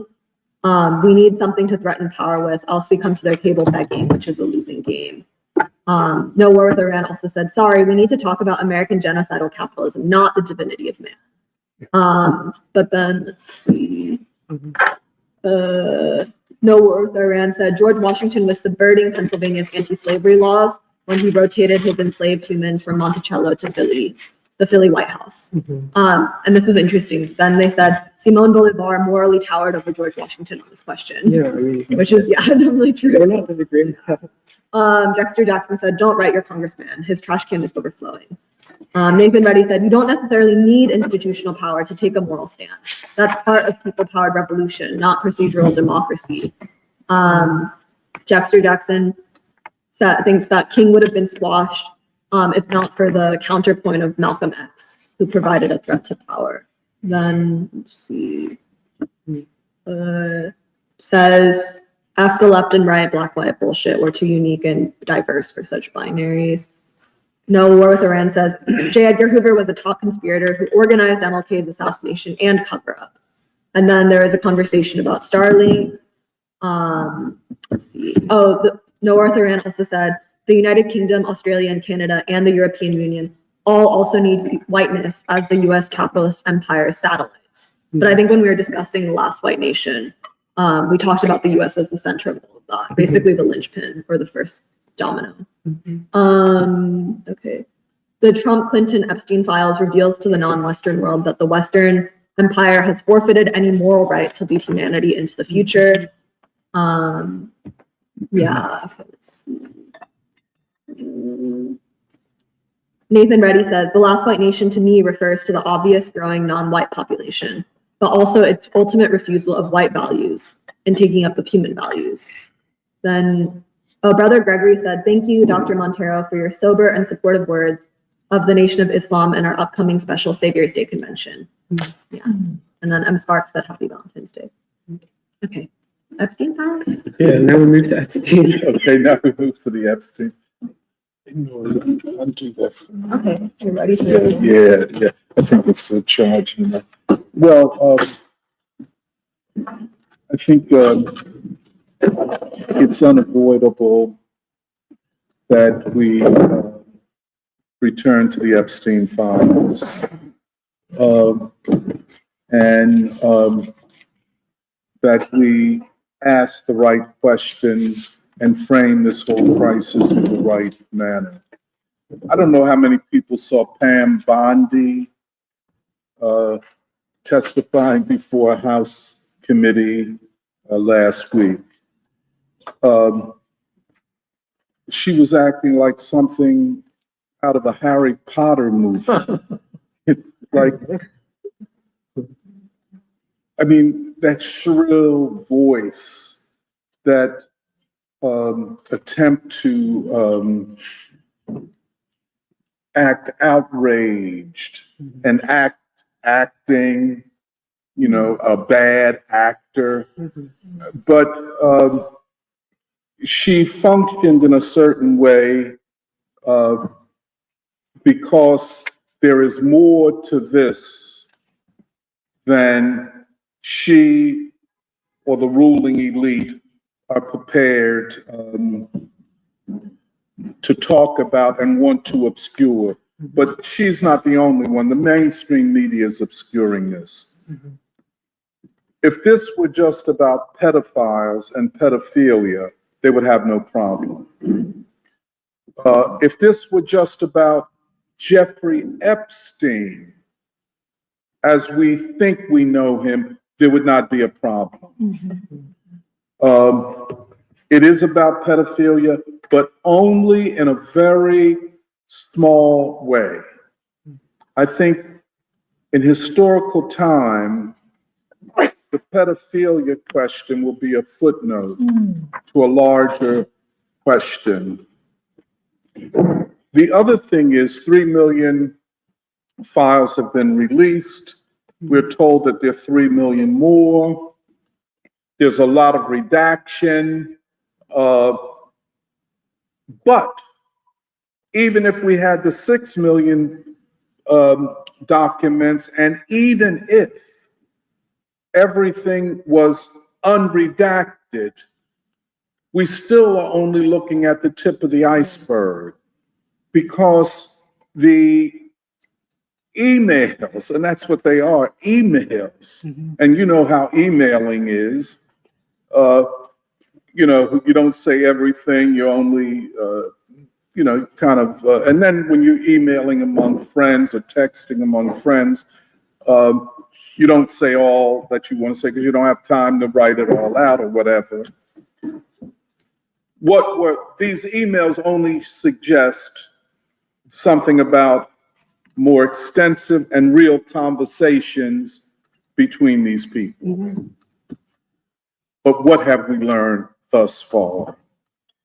And that's why none of this can be dismissed. We have learned something. Even people more attuned to studying the elites have learned things that few people, if any, knew or hardly knew. Even though Epstein is this big question mark, we don't know who he is, how he came to occupy the position that he did. There was nothing remarkable about him at all. He worked for a short period on Wall Street and was, by all accounts, an abject failure. He claimed some kind of intellectuality and interest in science and knowledge and all of this, but there's no evidence of it. He was, again, not a politician. He was not a diplomat. He was not a, quote, statesman, but yet he attracts all of this to himself. He is this magnet. So the conclusion that we have to draw, if even provisional, is that what we are calling Jeffrey Epstein was more than that. And so what was in the deep structure, the deep plumbing of what we call Jeffrey Epstein? I heard one commentator said that more recent accountings are that Epstein gave out over $1 billion in his lifetime. But Jeffrey Epstein, was never assessed to be worth more than $500 million. So where did the other money come from? Or where did even the $500 million come from? And his lifestyle was even excessive for a billionaire, and especially a billionaire in the 2010s and such. Jeffrey Epstein is a mystery that has to be solved. However, without solving that mystery, there are certain things that we can already begin to map. And I want to use the word mapping, because we are talking about geographies and connections. By geographies, I'm not talking about a physical geography, and I'm not talking, when I say map, I'm not talking about the map of a physical territorial geography. We're talking about a method of connecting what would seem to be disparate and unconnected nodes. I want to use the word nodes, because each of the nodes that we know about at this point are very significant. For example, take Woody Allen. Woody Allen, by many accounts, is the greatest modern filmmaker, certainly the greatest modern American filmmaker. But Woody Allen, in this constellation, has to be viewed as a node, a point that has in himself an attractiveness. He attracts, as gravity would have it, others to him. So he is the center of a larger network of filmmakers, propagandists, producers, Hollywood, etc. And of course, we know the power of Hollywood, the power of imaging, the power of fiction, the power of imagination. So if you really want to understand Woody Allen as America's greatest filmmaker, he is America's greatest filmmaker because he imagines America, especially white Americans, for themselves, which is a huge power. You know, now, obvious, and of course we now know, Woody Allen is a pedophile, a creep. He took his wife's adopted daughter, by the way, an Asian, a Korean, which cannot be dismissed. because, well, part of the reason it can't be dismissed, because it has a resonance with what Epstein and them were doing in trafficking young women from Eastern and Central Europe, i.e., what they would consider inferior nations. I interpret what Alan did with Mia Farrow's adopted daughter, and hence, since he is married to Mia Farrow, his adopted daughter, who took her and groomed her from a child to fulfill his sexual depravity, which was a betrayal of the child and a betrayal of his wife. And then to marry her, to make it appear that there was some kind of noble intentions here, and he walks away scot-free. The courts in New York exonerated him. I don't even think he paid anything in damages to anyone.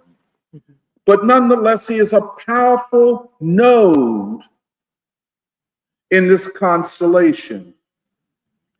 Take, for example, whose name I can't pronounce, the Norwegian names I'm not good at pronouncing it, I don't remember him. But this guy who was a huge figure in Norway's politics, including the head of the part of the Nobel mechanism, which gives out the Nobel Peace Prize every year. He gave out and decided pretty much who would get the Nobel Peace Prize. But Norway was seen as this important diplomatic center for the West because Norway allegedly and actually never had an army, never had a military, and was, we suppose, a center of peace ideology. Turns out he's down with Epstein, down with all of the trafficking in young girls and such. But then the royal family of Norway. Okay, well, that has to be seen as a node. This guy won the Nobel mechanism, the cultural capital that comes with the capacity to give the Nobel Prize, and all of that political and cultural capital, okay, as, the West would call soft power. That is a node. In Europe, and this guy was the head of the European Council, whatever that means. I don't know how powerful it is, but it is a node. Oslo, Norway is a center for peace negotiations. One of the last Palestinian-Israeli peace negotiations, the outcome was called the Oslo Accord. Oslo. Okay, a node. Then you get the founder of Victoria's Secrets, Max Wexler? Lex Lex Wexler. Okay, billionaire. I guess, inventing Victoria's Secrets is not a earth-changing event, but he was rich, and he was connected to other Jewish billionaires, who didn't have any ideas, no ideology, but anyway, it was a node. Then let us take the Silicon Valley billionaires. Let's start with the most visible, Peter Thiel.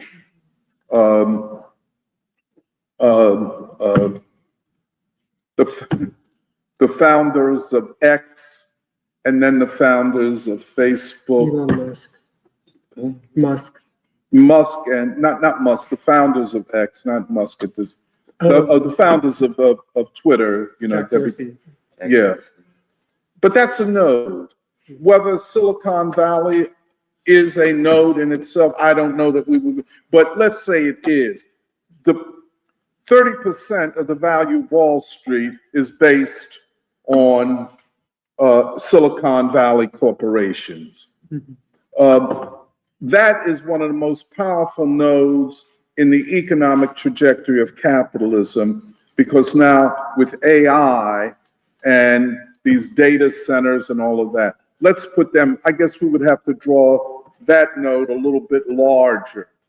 But then there are, and what comes out of that and what is that connected to is one of those mappings of elite corporate power and interconnectedness. What banks, what financial institutions, both globally and nationally in the United States, is so much when you talk about them and their power. 30% of Wall Street is Silicon Valley. But then, so that's a node.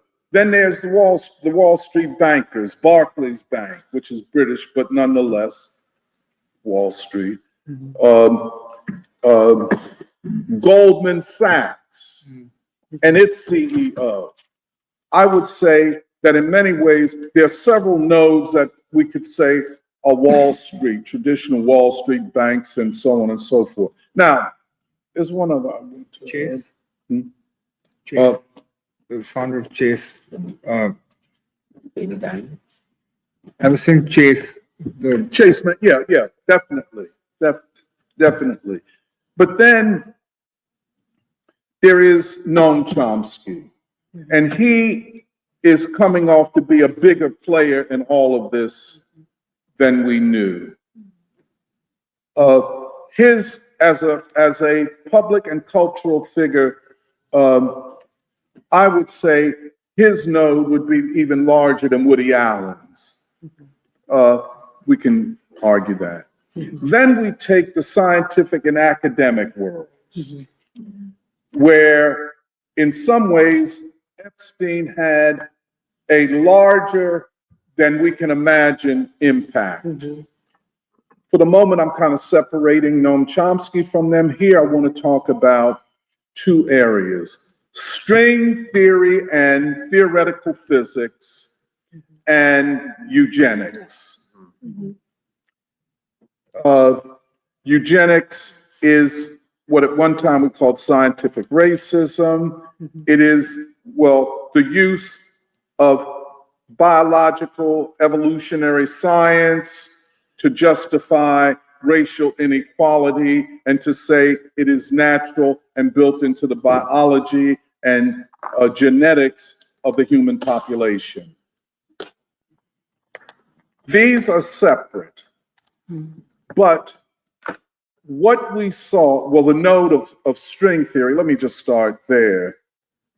The promise of string theory was that it would solve the problem that neither Einstein's relativity theory or what came to be called quantum mechanics could solve. That is, to unite classical physics with quantum physics, what they called a unified theory of everything.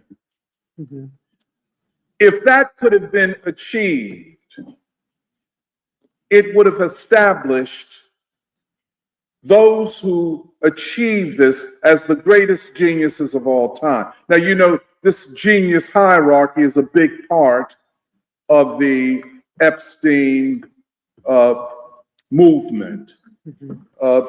Peter Thiel and the Zuckerbergs and Elon Musk, they are overconsumed with genius because they view themselves as super geniuses. Yeah, that's a question.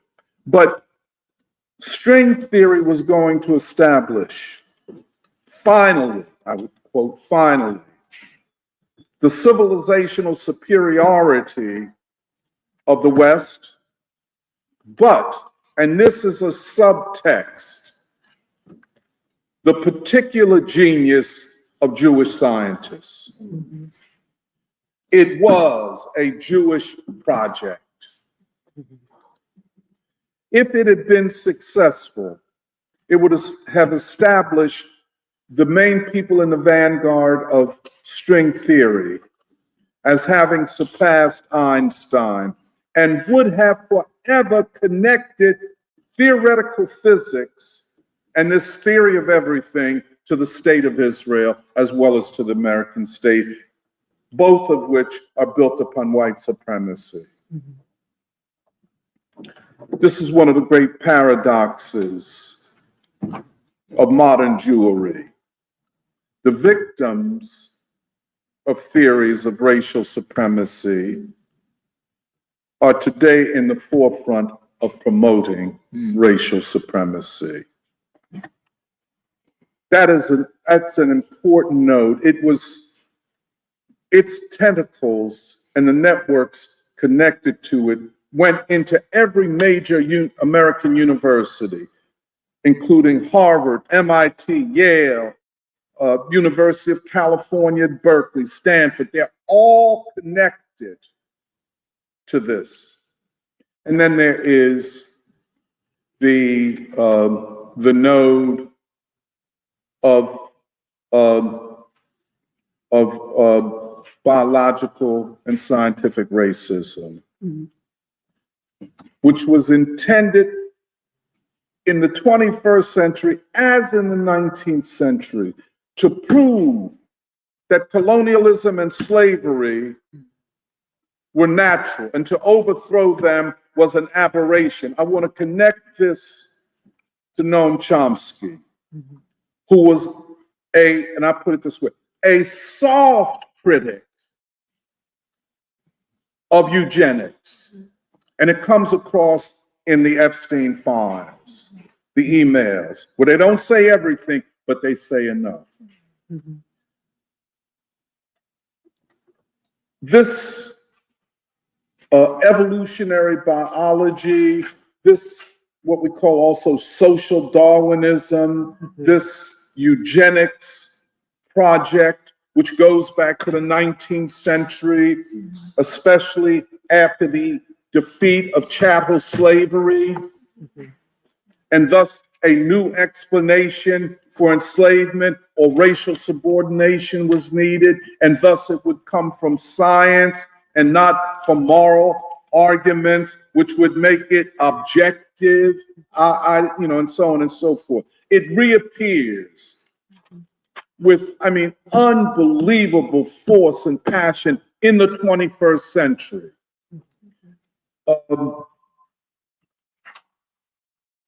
Now, so you get this kind of mapping. You get this so-called Jeffrey Epstein in the middle, and then these tentacles to these nodes, but then these nodes being connected. And then if you can envision, let's just say that's one concentric circle, one circle. But then there are others and others. You know what I'm saying? There is an expanding connectivity of all of this. It is limitless, which, if completely mapped, would bring into one way or another the entire Western white ruling class. Now, I'm going to make the argument that they were held together ideologically and in worldview.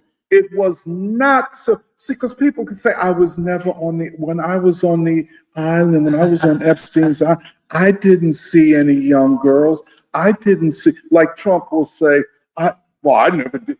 No, you didn't have to do that. You did worse. Because the point was to condemn humanity. For 1,000 years, the Hitlerian idea of a 1,000-year right. They saw a 1,000-year rule of white civilization and white men. That's what they saw. And that's what held them together. It was a worldview. I don't care whether you were in string theory. I just knew one black person in string theory. And I have to tell you, he couldn't just be a string theorist. He was a super string theorist. Now, homeboy, when it go down, are you in super trouble? You know, you in a super crisis. But I met the dude. I was at conferences with him. I'm saying, oh, man, come on, give me a break. But all of this is connected because of an ideological and worldview commonality. And it was based upon the future. And hopefully, as we work on this and others work on this, there will be a mapping of these connections. And this, frankly, will be a generational research project. We will not know it all immediately. We will know a lot, but we will not know it all. The question is, will we know enough to completely expose the nature and worldview of the people that make up the Western ruling class? This is Western, except for those Indians. And I always ask the question, why are the two centers of string theory a failed project? If people, people in free school, we talked about this so much. You remember, what was his name, the guy when he threw in the towel? Which one? Lawrence Krauss? No, the major string theorist, at least the face of it. What's his name? Leonard Susskind? Oh, Susskind. Yeah. Susskind, yeah. Leonard Susskind. Yeah, Leonard Susskind. Was it last year and a half ago? He was forced to throw in the towel. It's failed. Well, come on, dog. We knew that. We saw that coming. But he throws in the towel and throws all of his people under the bus. We can't get no more money because it was a money thing. You can talk that trash. I'm working out this equation and the math is too complicated for me to explain to you. Just give up some bucks. Well, all of them people and all those graduate students and all of those physics tenured professors and all of those departments were thrown under the bus. No problem. You needed to be thrown under the bus. But the collapse of string theory should affect Indian science. String theory itself affected, and I don't know how, to what degree, the Indian scientific community. And the two centers of string theory in the United States and India. Now, I asked myself, well, what y'all doing in this? Is this a strategy for white approval or for the Indian elite scientists to become white in substance, if not in physicality? So the question is, what y'all doing here? But they were there. So what has happened to the Indian string theorists? Are they in a mental breakdown? But nonetheless, okay, let me make my point. I think we learn from the standpoint of knowledge and worldview, and I think that is the key thing. What bound all these different nodes together and their extension in other concentric circles? What bound all of this together? And it was not pedophilia, although they are morally depraved, all of them, but it was not pedophilia. It was a worldview concerning a 1,000-year right, 1,000 years of Western rule. Paradox and irony. Jeffrey Epstein, a Jew, is at the head, or allegedly, the head of a project that has its origins in Nazi Germany.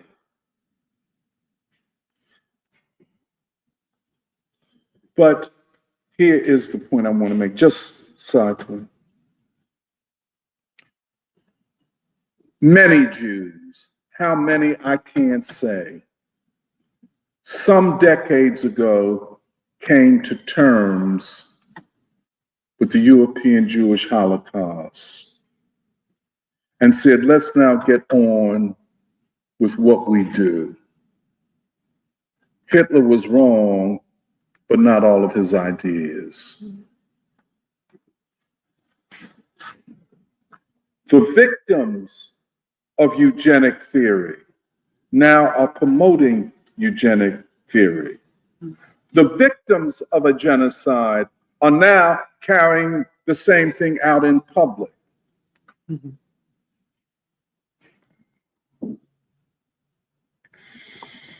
If ever there was a case that perhaps the Jews are ethnically so as defined by themselves, but they are not religiously so. They're without morality, without religion.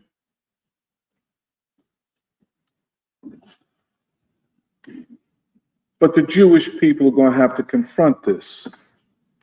What have they become? But let us take two nodes on this mapping. Noam Chomsky and eugenics theory. We don't have to go into a lot of, who Noam Chomsky was, how he was branded, what he was made out to be. We know, just from the files that have been released, that's just the tip of the iceberg, that he had a warm, friendly, and respectful relationship with Jeffrey Epstein, okay? The individual. I just want to make it clear again, that relationship with Epstein was deeper than just between two Jewish men, because it was the connecting of two nodes, of two networks. Of course, Jeffrey Epstein is a super node to whom all of these networks connect. But the connection of Noam Chomsky to Jeffrey Epstein, some people, you can make an argument, well, it was ethnicity and Jewish ethnicity. I wouldn't argue against that. There was something about Jewish solidarity. Epstein, Noam Chomsky, and Woody Allen. Okay, one, Noam Chomsky claiming the moral high ground on all issues. I am a critic of the excesses of Israel. I'm a critic of US imperialism and the neocons. He stands out as this moral force, and thus he attracts thousands and thousands of people to himself because they believed they could trust him. And then he had this huge academic reputation, not unwarranted, perhaps not as big as we sometimes believe, but not unwarranted. And thus he abandons that to become a, quote, moral force in the struggle against imperialism. But then he is comfortable with two people who have records of pedophilia. Very comfortable. Now, that's a big question. How do you, the moral icon, overlook Woody Allen? It's a hard thing to do. Or by the time he is interacting or connecting with Epstein had already been convicted and served time for trafficking in young girls. And that was only the tip of the iceberg. He got a slap on the wrist. There was no real trial. And He only slept in the jail and he did his business during the day. So he walked around. I mean, it was nothing.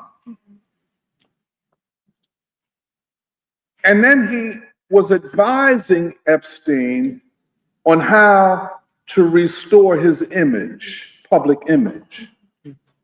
Okay? Well, then we learned something else. Only a brief email.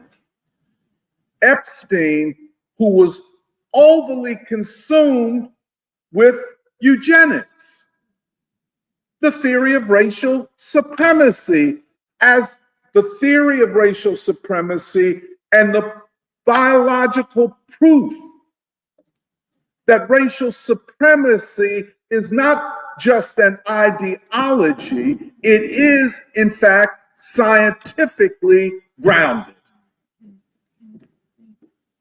Epstein is overconsumed by this. And he reaches out to Noam Chomsky, at least in this one email. There's probably so much more. They had conversations about it. He was asking Chomsky over and over again, I'm certain, what do you think of the genetic basis of racial inequality? What do you think there is a genetic basis for the idea that Black, and it's always Black people now, let's keep this 100, because that's the foundation of the white supremacist social system. Black people are racially inferior. They have no rights to make a claim on the state in terms of equality or make a claim on the law in terms of equality. Any claim they make is illegitimate and special pleading because we know that they are biologically and genetically inferior. And now we have genetic tests and research that shows that first of all, intelligence is genetically produced. That we do not all start out at the same level. Some are genetically built in to be superior, others inferior. And so you have all of this research. At one point in the 80s or 90s, they came out with a book, The Bell Curve, which showed that any normal distribution of intelligence, Black folk were to the downside. Black folk, our normal curve is not the same as white folk. And so the distribution of intelligence among Black people is always far lower than among white people, which is a way of saying that Black people are genetically abnormal, which you can imagine has consequence for education, policy, and funding, has consequences for imprisonment, has consequences for employment. It has consequences for everything that affects the lives of Black people. This research program began almost right after the Civil Rights Movement. Is that just a consequence? I don't think so. Now, Noam Chomsky, remember we've said here time and again, he was quite open when he states on so many occasions, I could not stand to hear Martin Luther King's voice. Now, I took it to be just like he said it. He didn't like Martin Luther King's voice, and that would be a hard sell. When you talk about voicing and oratory, he's one of the greatest of the modern time or all time. Then I had to think, is it the voice or what King stood for? And ultimately, it has to be what King stood for. When you connect his statement about he can't stand to hear Martin Luther King's voice to his banter in an email with Jeffrey Epstein about eugenics, when Jeffrey Epstein asked him, something about what do you think of this, and it's not, he don't send. Noam Chomsky's response is, no, this is white supremacist, this is anti-human, yada, yada, yada. This is what led to Hitler's race policy, which led to the 6 million Jews being, none of that. What he does, and you can't understand it completely, he says something to the effect, because what Jeffrey Epstein went, could we genetically engineer inferior races to come close to the superior races? And what Chomsky says in response is, well, it wouldn't be practical if you could do it. It couldn't, even if it were viable, it's not practical. That's all he said. Now, I read that, then you couldn't stand, no. You don't believe Black people are equal to white people. You believe, which many white people and many Jews, let us keep it 300, believe that the civil rights movement was Black people making claims that were unjustified and illegitimate. And the nation, out of the goodness of its heart, white people, acceded to those demands for racial equality. But in fact, Black people never deserved any measure of equality. Now, there's something else that connects to the Jews, which was very, very unsettling at the time. Because in the 1970s, the debate over policy that would implement racial equality, for example, admission to universities, where we couldn't go. Back in my time, if you had 3 Black people going to Harvard, that was, oh God. We all went to historically Black colleges and universities. No bad thing, a great thing, in fact. But we could not go to white universities. I'm not talking about deep down south, the University of Mississippi. I'm talking about Harvard, University of Pennsylvania, the foundation of liberal bourgeois thought. So, and then of course, on the same grounds, we were excluded from jobs, for example. We could, like you take a city like Philadelphia, you go to a construction site, you could see Black men down in a ditch digging with shovels, digging the dirt out. Remember this, John? And a white man standing over. I remember as a little kid, I'm saying, why are all the Black men down in the hole digging, and there's always a white man standing over them, and so on and so forth. But that was a metaphor for the real. We were excluded based on the fact that we were supposedly not intelligent enough to get into the carpenters union, the electrical workers union, the plumbers union, and all of what they call the skilled trades. So they were all white, but they were beneficiaries of federal funds, building roads, building certain buildings. So much of construction is federal funding. We couldn't get in there until they came up with a program known as the Philadelphia program, whereby on any federal construction site, there had to be so many Black workers and so many Blacks in apprenticeship programs, okay? In admission to college, to white universities. And some of it was voluntary, where you get a Harvard or Ivy League to, clean up their reputation. So many Blacks had to be admitted, each year into the freshman class. Okay? And on and on and on. We call this affirmative action. And not just affirmative action in words, but affirmative action with quotas. So you think, wow, what's wrong with this? Isn't this the normal flow and trajectory of the civil rights movement? Equality. And you make it possible for people to rise up and have equal education, get jobs, and so on.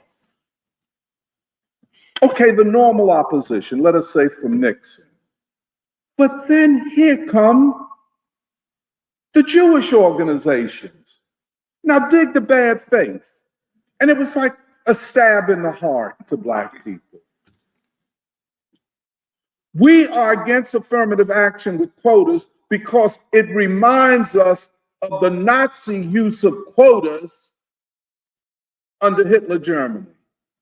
In other words, to flip it complete, the most bad faith, disingenuous, lying argument to equate the lifting of a people out of discrimination with what Hitler was doing to exclude Jews and other minorities in Germany.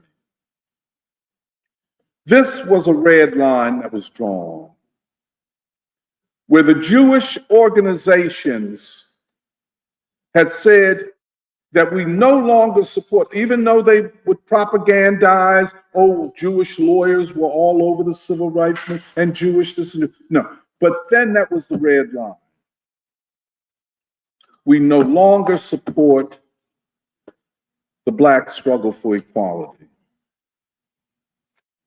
But we will buy every Black politician that's prepared to be bought. We will pay for every Black, quote, civil rights organization that doesn't really want to fight for civil rights. We will be a hidden hand in terms of finance and other things behind so much that happens in Black life. We'll choose the next generation of leaders. We will define through our control of entertainment and all of that what Black music is. And by defining what Black music is, to define what Blackness is and what images through the Hollywood connections and all of this. Noam Chomsky stands on the side of the opponents and enemies of Black freedom. You could listen to all of his lectures over the last 25 or 30 years. He can talk about El Salvador. He can talk about Nicaragua. He could talk about Iran, maybe on occasion Palestine. But one thing you never hear him talk about is Black freedom. Because he did not believe we could be free and equal. He did not believe it. And he was arrogant, he was belligerent. You could see it in his body language. You could see it if you asked him. It was like, why are you disturbing my intellect with such a pedestrian and low question as Black people? Don't you all realize that Black civil rights is a fake thing? Okay, this is why eugenics was not a disturbing thing for him. What I read in that email is that Noam Chomsky was saying to Epstein, is still a project to be researched. I just want to end on this.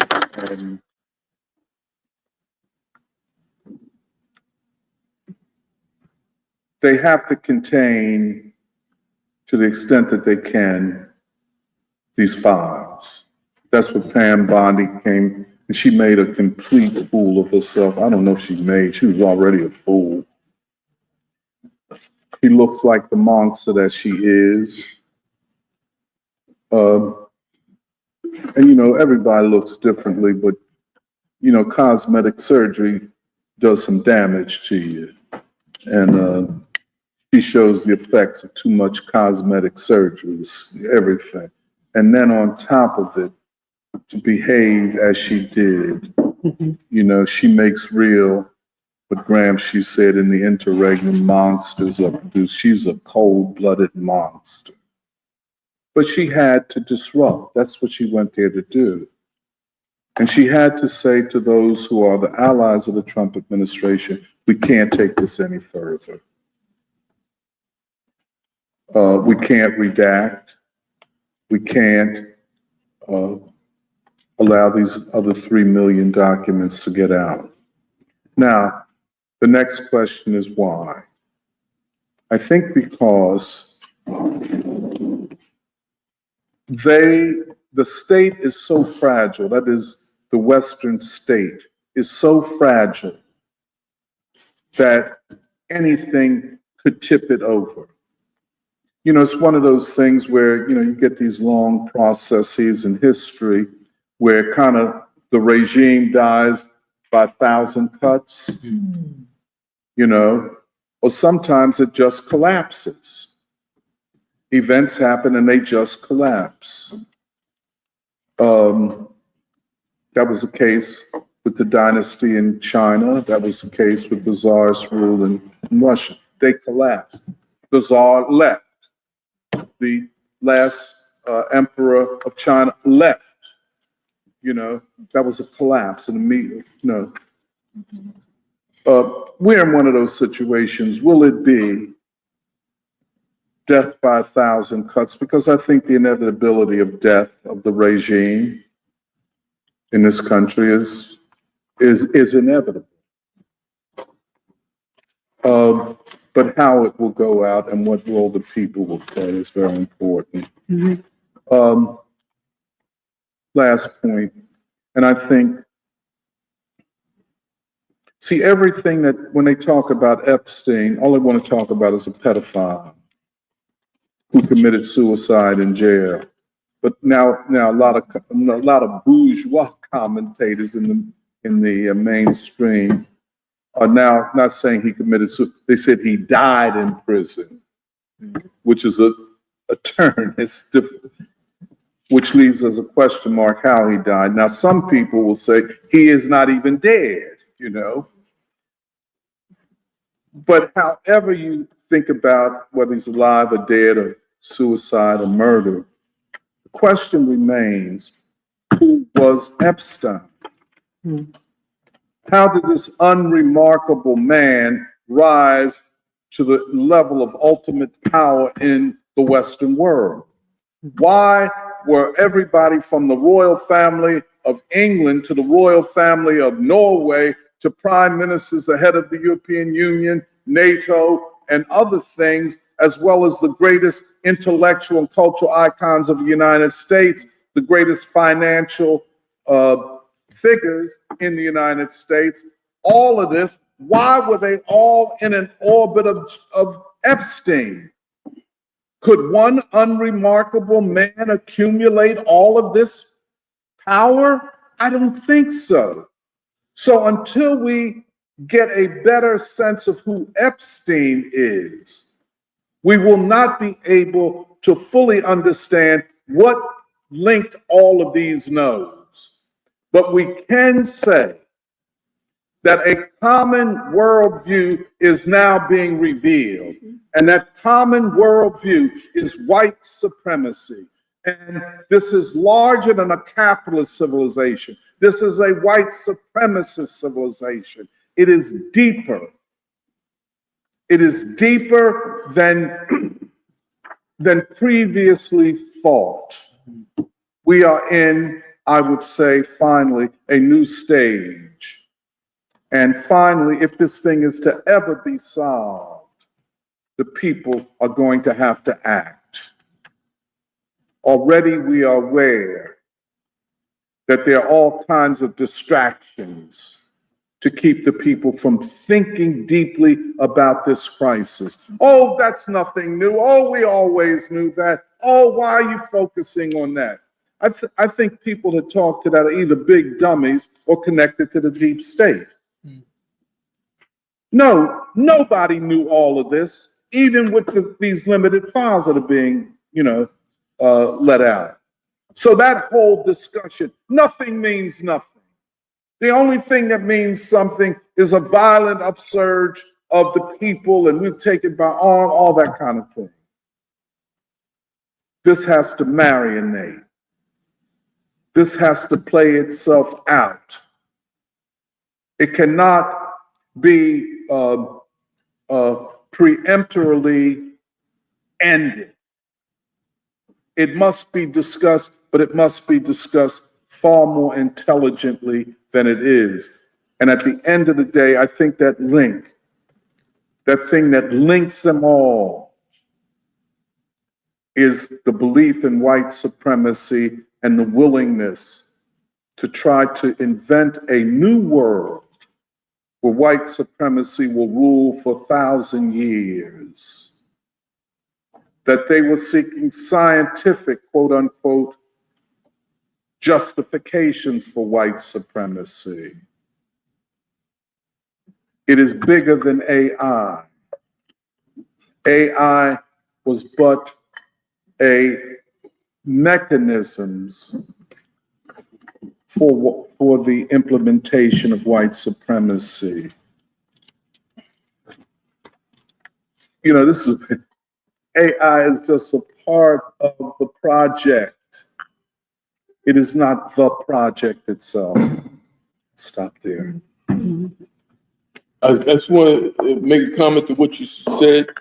As far as evolutionary biology is what is believed by most of the white elites at most of the academic institutions. Right. Evolutionary biology translates to social Darwinism. It's believed that the theories of Charles Darwin, we know all life came out of Africa, that the Black African is more closer to the primate that evolved into a human being. Well, let me just say this. See, this is the significance of Trump, who, again, I say, is either in early stages of Alzheimer's, where he don't give a fuck and can't control his self. When he posts on his social media platform, Barack and Michelle Obama as apes. Yeah. See, but this is a long history to this. Right. In Hollywood, Right. we have always been presented as less than human. Right. We, hold on, wait a minute. We have always been presented as less than human. This is why there is no space for compromise on the question of eugenics. Right. There is, we all know what Darwin said.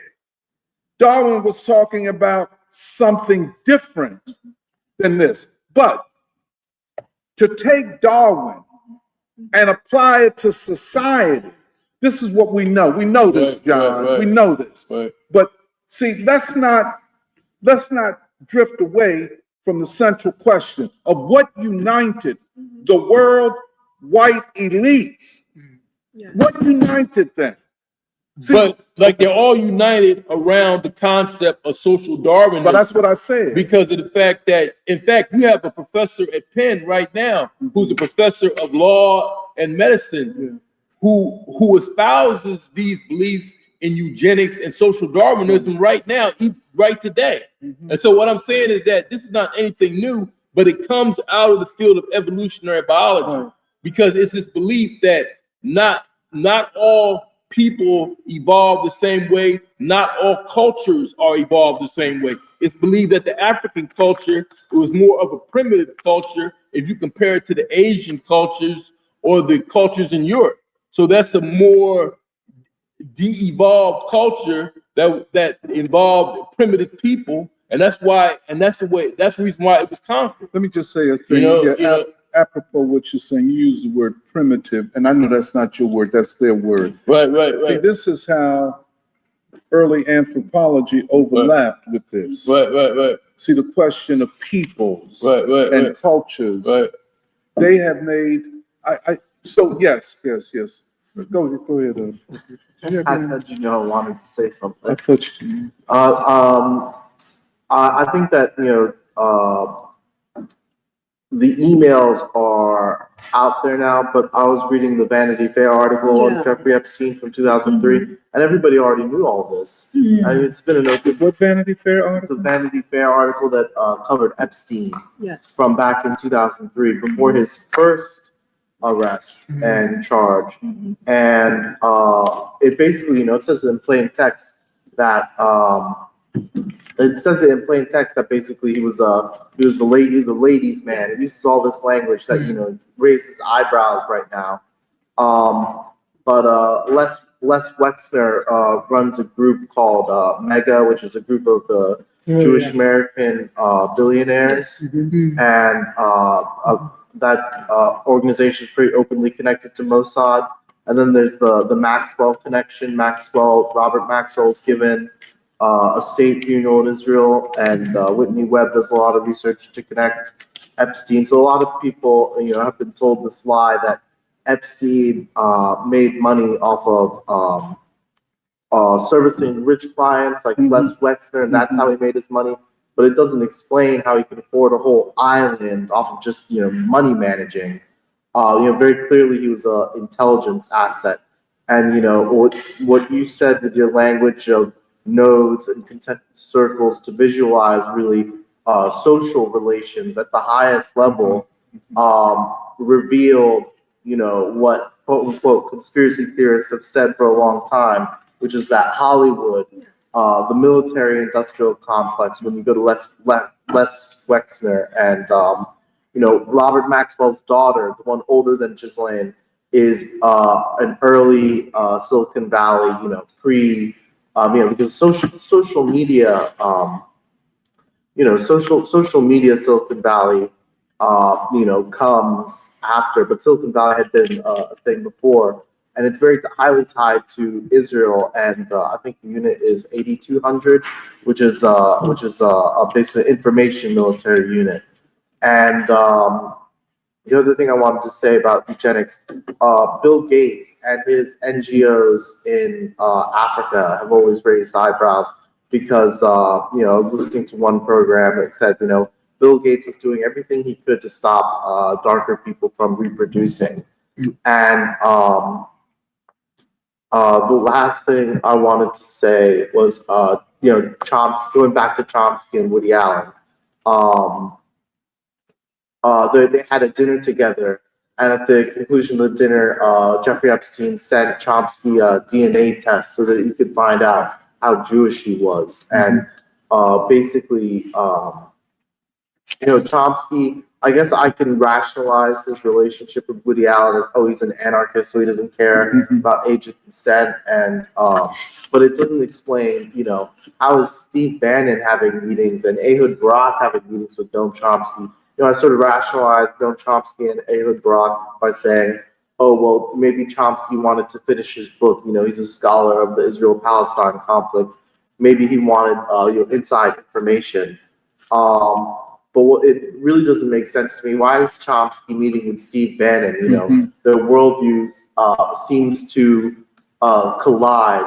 But I think this thing about eugenics, they might disagree on whether the borders are open or closed, or who's white, who's not. But what they do agree on is this eugenics, or I use the term, transhumanism. In Silicon Valley, and what transhumanism is it's really a negation of humanity. I think we need to make people more aware that it's not just salacious emails, or it's a ruling class, it's a lead, it's the way, it's beyond moral depravity, because as you very importantly pointed out, it's not just a pedophile ring, but it's how many rings that pedophile ring was connected to, which was the Israeli deep state, which was the French and American intelligence services. But anyway, and the institutions of quote European security, the World Economic Forum, who the head of it was I guess you could say part of what they call the Epstein class. Why is every major elite in every Western country connected to Epstein? An unremarkable person. An unremarkable person. I'm sorry. Well, I think it's true that there's a very deep ideological element to all of the Epstein files, and I feel like that's basically the case that we're making and that we're trying to build on. Where part of, I think, what is so disturbing is that even when Epstein was killed, like basically it was like memified, and it is really shocking if you think that all of these prominent people were happy to correspond very brazenly with him over email after he was convicted. And all of that was even brushed under the table, where the assumption was, oh, because he got off easy, maybe there wasn't like a strong case against him, which is what the case that he was making. And also the case that he was basically saying to Noam Chomsky, where he was saying, no, I didn't do anything wrong. Like, oh, there was like one girl who was 17, but they made up all the stories about the 14-year-olds. And actually like looking into that, like if you actually look into the conviction in 2007, 2008, like it's really horrible. And after he served his short time and came out, he did go on like a very intentional like strategy to basically rehabilitate himself in the media, in public life. And that was even what he was corresponding with Noam Chomsky about. How do I make this go away? How do I discredit this story that's going around me? How do I manipulate the narrative so that people can feel comfortable around me? And he leveraged all of the connections that he had to basically try to re-legitimize himself. And I was looking into his connections to Harvard, for instance. And so basically, and also like Epstein did have a very like ideological interest where it's financial. Like part of what was also really shocking was realizing the timing of him getting convicted and then also basically the 2008 financial crisis, where Epstein was really involved in Bear Stearns, which was one of like, that was like the entity that was like most responsible for like the subprime mortgage crisis. And so all of this was happening like basically at the same time. And Epstein was also involved in like the super liquid, whatever, mortgage trust things. And at the same time, like even in like the 1990s to the 2000s, it was very ideological. Like he was interested in ideas, he was interested in eugenics, he was interested in string theory, but he was also on the Trilateral Commission, the Council on Foreign Relations, and the Institute of International Education, which is what the Vanity Fair article in 2002, 2003 says. And even that article said falsely that he was a member of like the National Academy of Sciences, and then they had to redact it because he was like, oh, actually he's not. But I'm going back to this because he had made these really huge financial donations to Harvard, like multiple millions of dollars. He had promised $30 million to found a center for like a program of evolutionary dynamics at Harvard. And then basically after his conviction, Harvard made it a policy that Epstein could no longer officially donate money directly to the university because he had been convicted of sex crimes. But then most of his connections through Harvard were through this one evolutionary biologist named Martin Nowak, who is Austrian. And so then Epstein was soliciting donations like through Leon Black and through other people to continue to fund the institute. And in exchange for that, Epstein basically had an office where he could meet all these different prominent scientists. And even after like he technically was not allowed to be on campus, that program for evolutionary dynamics like fudged key cards so that he would just have like permanent 24-hour access when the official policy was like he needed to register and like take a photo, but they circumvented that for him. And then in exchange, basically, Epstein's publicist and Epstein kept pressuring that program to basically cite Epstein as being a major funder or like a founding friend of the center. And his publicist was literally saying like, it would be really great for Epstein's name to be associated with Harvard, like philanthropist. And he was basically going on this campaign to try to like, I guess like ingratiate himself or make him seem more legitimate by basically like hanging on to all these institutions. And the thing is, all these institutions like did it for him. And I think it is really like important to think about like the ideological manipulation and the conspiring that had been going on. If you think of Noam Chomsky, but also like for instance David Brooks and all of these dinners that he would have with like academics. David Brooks is involved? So David Brooks was involved because there was this like Edge dinner series where they would basically bring in prominent like speakers. But I think somebody who was in Epstein's circle was emailing that it was great that David Brooks had covered Martin Noack, the Harvard evolutionary biologist's new book, in the New York Times. Like he had written a whole column on the research, which was on like evolutionary biology and basically like altruism, like the evolution of altruism, Right. which then paved the way, I think, for like effective altruism, which is also like another form of eugenics, or like this thing of like, is there such a thing as like group selection, and basically like trying to push these evolutionary theories under, I think, like a banner of like scientific legitimacy. Could you explain Yeah. the relationship between evolutionary biology and altruism? Just explain, you know, You're actually a bio. Okay, so and that you're a bot. okay, so it's well, I think part of it is to take a step back.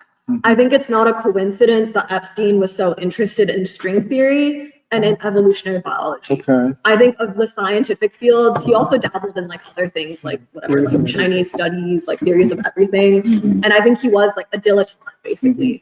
But string theory is like the most conceptual, like existential question about like what is the actual matter of the universe? Like fundamentally, what is the nature of reality itself? And then I think evolutionary biology is attractive, both because it's a theory of change, but also it's the material grounding of like human genes. And so I guess how I see the altruism thing is trying to partition, I guess, humanity into different like castes almost, where there are like different groups, like almost like they're like worker bees or something. And so some can act on behalf of the others. And then, yeah, and so it's the assumption, no, but I think it's the assumption that like as a species, there's something for the benefit of the species. And I think the way that it applies ideologically is that there are some people who are basically better fit to make decisions on behalf of the species. That's right. And those people are the special people, the gifted people. And we also need to define like who those gifted people are. Where I think in practice, I feel like it translates to like these tech titans who are like, no, like I deserve to have more of a say. So that's what they're in the future of humanity. They're into what's called effective altruism. And like that's even the thing of like effective, where it's like I should do what I want to do because my interests actually matter more for the future of humanity. Which is even this thing of like why I should have more children and why like the people of Africa should not like populate. But I think part of it is also that like this is not like legitimate science.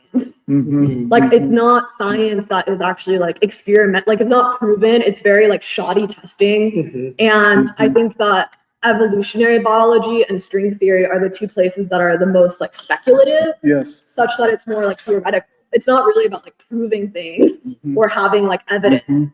It is basically in this mode of speculation. And especially I feel like the Martin Noack stuff, like Epstein was really into basically like cracking the code of evolution or like finding a secret language of like algorithms that would basically allow like people to predict. And I mean, I think some of it is that in that speculation itself, that is where ideology plays like a bigger role. Where part of it is that like, okay, like in the history of evolutionary biology, like eugenics was baked in, like basically right from the start.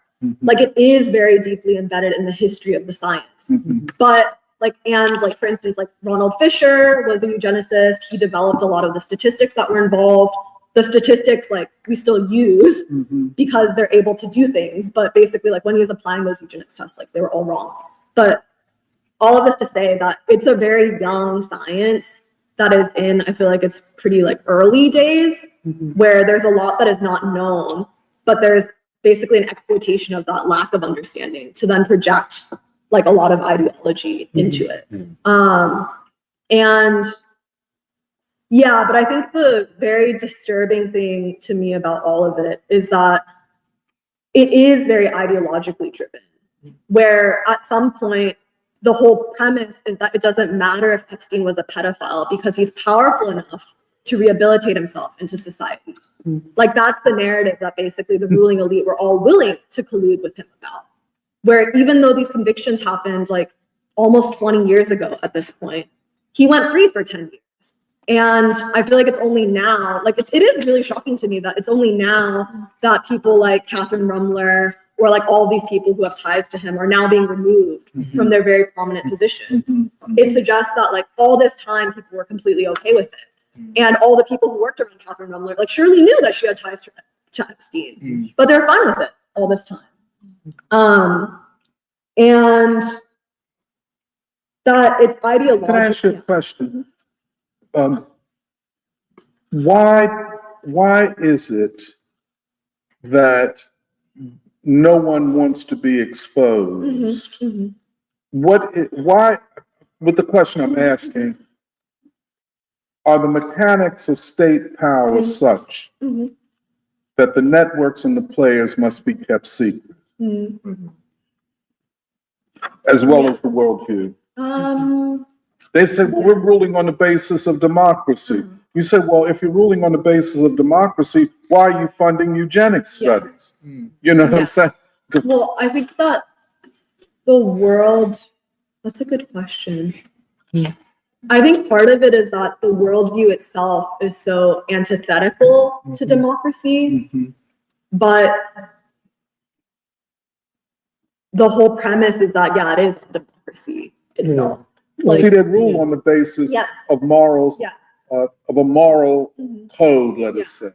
But their actual moral code is so antithetical to, I think, the moral code of the actuality of their practice. So the universities are places, I guess you all know that university research and university departments are secretive. Nobody knows what goes on, and there's a lot of bad things, including sexual stuff. But I think this is what one of the things that I get out of. First, I don't know who Jeffrey Epstein really is, but that the state is a hugely secretive set of institutions. Who runs them, how they're run, et cetera, we don't know.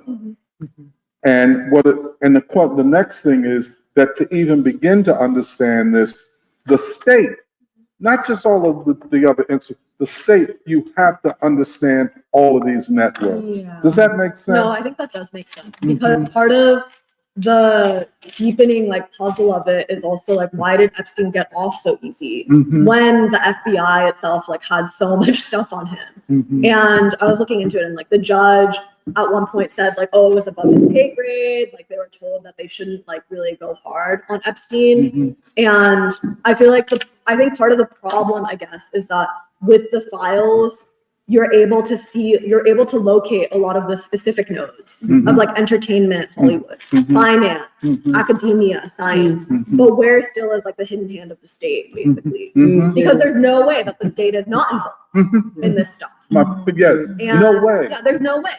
Like, how can you have basically a lever on every other mechanism of power, whether it's ideological propaganda, like entertainment, art, music, literal like science and knowledge, or just like money itself, but not have a hand in the actual like state apparatus. And then I guess like the last thing that I wanted to say to underscore like the point. Can I just ask, just for clarity, you said, how could you have a hand in all these other nodes or mechanisms and not have control of the state? You know, I think just to tease it out a little bit more, I think that's a very important point. You know, why does the hand of the state have to be disguised? How would you, does that make sense? No, well, because I think part of it is that you see people in the files who now are a part of the state, maybe not the deep state, but like the Clintons, Trump, Steve Bannon, all of these people are very important. But I think, like you were saying, it feels like the tip of the iceberg. And and what has to be disguised is how this all connects to the state and the rule. But then also, isn't the state John, wait a minute, hold on, brother. Go ahead. Yeah, I just wanted to add that the way that Epstein talks, the way that he talks in like his emails, and also the way that he was constantly like kind of holding court with all of these prominent people, like a lot of his emails are about just basically like him booking appointments with like, whether it's like Lawrence Krauss, like the famous physicist, or Ehud Barak, or all these people. Actually, there's a dynamic to it which reminds me a lot of being in university, where it's like a lot of the real substance of what happens in universities is like, let's say you invite a famous person to give a talk, and it's like the really jarring and disconcerting thing about all of that whole environment is that you have all these people who are coming together who actually are influential and are powerful and can move like basically an entire academic field, and oftentimes are also, especially in like the political science or sociology or the social sciences and humanities, are also connected to basically the state itself, like the official state. It's like this environment where all these people are coming together on the basis of them being very smart and influential, and it's like there's this character to it of like, we are so smart and we're having these kind of erudite conversations, and we're the ones who are deciding in like a lunch seminar, like what will happen in, let's say, like the city of Philadelphia, or in like this field of biology or whatever.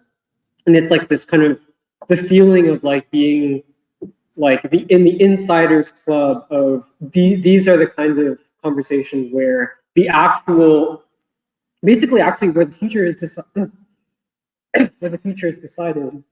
and yeah, I wanted to agree with both of you that the real story is not really, like you're saying, the pedophilia stuff, the sex stuff. In many ways, I think that is maybe, it's like there's a ritualistic aspect to it, which I think is important. Like kind of what we talked about. It's like almost virtues. Yeah, it's like, well, but in the internal culture of elite, basically the internal elite culture, I do think that like we'd even talked about it last week of like it's like it creates common socializing experiences, especially those who are willing to basically descend into the most depraved, like sexual abuse of children and the trafficking and all that stuff. But I agree that like the real story is, it's like whether it's Epstein himself or Epstein representing a type, a certain type of person, a certain type of actor within these elite networks, it's like you're peeling back the layer of like, oh, this is how like the actual powerful people in the world like actually behave. And this is actually also how they build relationships with each other. And it's also part of what's being peeled back is like how stupid they are. Like literally when they're having like all Epstein needed to do basically to get like bring all of these scientists into his pocket was to give them money and then to throw around like enough of the smart words. He'd be like, oh, tell me more about like a lot of The vibrations. Yeah, tell me more about like quantum gravity, and like, oh, like I think that your proposal is very interesting. And it's like all these like scientists who are like basically like falling over themselves to prove how smart they are. Chomsky was one of them. Chomsky's one of them. And it's like that tugging of the ego, but it's like at the end of the day, it's like Epstein didn't know shit. It's like he's not actually a smart person, but he's able to like basically create the kind of the sense of culture, the sense of essentially like elite civilizational. But see, the assumption is that he created it. Why should we assume that? No, I think that's still a question to be answered. No, but it's like he represents a certain type of like how basically that is reproduced. And I do think that like what you guys are saying of like it's like peeling back the layer of like how like essentially the deep state actually functions, and a lot of it is not revealed through emails because there's a lot you can't say in emails, which I agree with. Yeah, well, I think part of what I want to like also say is that there is a process of like ideological consolidation that I think is clear through the emails. And the abuse of children, like the sexual dynamics, all of it is basically a giant power trip to say we can, and because we can, we will, and because we can, we deserve to. And I think that is a really like big lesson that permeates, I think, through like all of the institutions, all of the places that they touch, where they're like basically deciding like, oh, this person should be a fellow, this prominent fellow who will then be like a very strong ideological voice at this institute, these entire centers, which would not exist if not for these unrestricted funds where you can use them for anything. And that the nature of that ideological consolidation is not just capitalism. It is a white supremacist ideology. I don't think. I think that's really important because the thing is that like, Noam Chomsky, who is like a supposed critic of Zionism, is comfortable, talking to Jeffrey Epstein, comfortable talking to all of these other people who, like Samir said, ideologically maybe they disagree, but ultimately they have a very important ideological agreement, which is that they deserve to rule the earth and they deserve to do whatever they want to do. And that is white supremacist. And the thing thus is, eugenicist. yes, it is eugenicist. And I think it even is an example of this thing of like, white supremacy is not about just ethnicity or your biological background. It's not about biology of whether you're biologically white. You can be biologically Jewish and be a white supremacist. Yes. And that is an ideological argument. It's an ideological identity. And I just think that that's important because there are like Austrians, Japanese, like Swedish people, British people. And at the same time, that whole premise is fundamentally like, it is anti-democratic, where it's all of these people who are like, oh, like, yes, we're Jewish. But then I'm just thinking about like all of like the young, like all the young people who basically at this point, seeing like the depravity of like Israel against Palestine, are now saying like, I don't identify with this. I can't identify with this. It doesn't matter if I was born Jewish or if I believe in the Jewish faith. This is wrong. Like this is morally wrong. And I refuse to ideologically identify with them. But I think that in general, I really just dislike this thing of trying to make something a biological argument, which is what eugenics is doing, almost to say that like, oh, like it's all predetermined for us, which I think is what the evolutionary biology and string theory is trying to do. That's the strategy. Scientifically, this is already. Tell me how you connect. This is so interesting. This is, if you don't mind me asking another question, Nuri. You connect the evolutionary biologist and the string theorist. How do you connect them again? I think they're both basically like young, very young fields that are in the period of basically like still like speculation or like generating hypotheses. Well, why do you say evolutionary biology is young? I mean, it goes back to the 19th century. I still think that's young. Like, I guess compared to like gravity itself. I just want to ask a question. What I mean, I guess, is that that the questions that evolution and string theory are trying to answer are basically questions, I think, about the nature of reality and man's place in the world and the future of man. And though, like, that, you're right, like, that matters regardless of how old the science is. But I think that because those are the questions and they're the questions that have the highest stakes, right now, I feel like the ruling elite or the Epstein ring or whatever, they're able to wield a lot of influence and basically shape and massage those fields into going down a certain path. Funding and and so I feel like it's not like where I stand is that like at least in evolutionary biology, like I think that Darwin like had points. I think there's a lot in evolution, but I think that there is a lot of like eugenics tendencies and also like a tendency. But to do the eugenicist thing in the contemporary sense, you have to have a discovery of genes, you know, and that was much after Darwin. So the discovery of genes, and I agree with you here, which we don't fully understand. So that opens a door for ideological speculation and for the appropriation of this research, which is, you know, still, I would say, in infancy, the genetic part. So they can say, well, look, they can tell us the research is conclusive, genes, you know, and so on and so forth, when in fact it is not. And therefore, they have imposed an ideological framing on, I agree with you, but I think that's a very strong point. I just wanted to. I just want to ask one question. In terms of the Jewish faith, I've known Black Hebrews, they have something called the Goyim. People of the Goyim are the people who are outside of their philosophy of religion.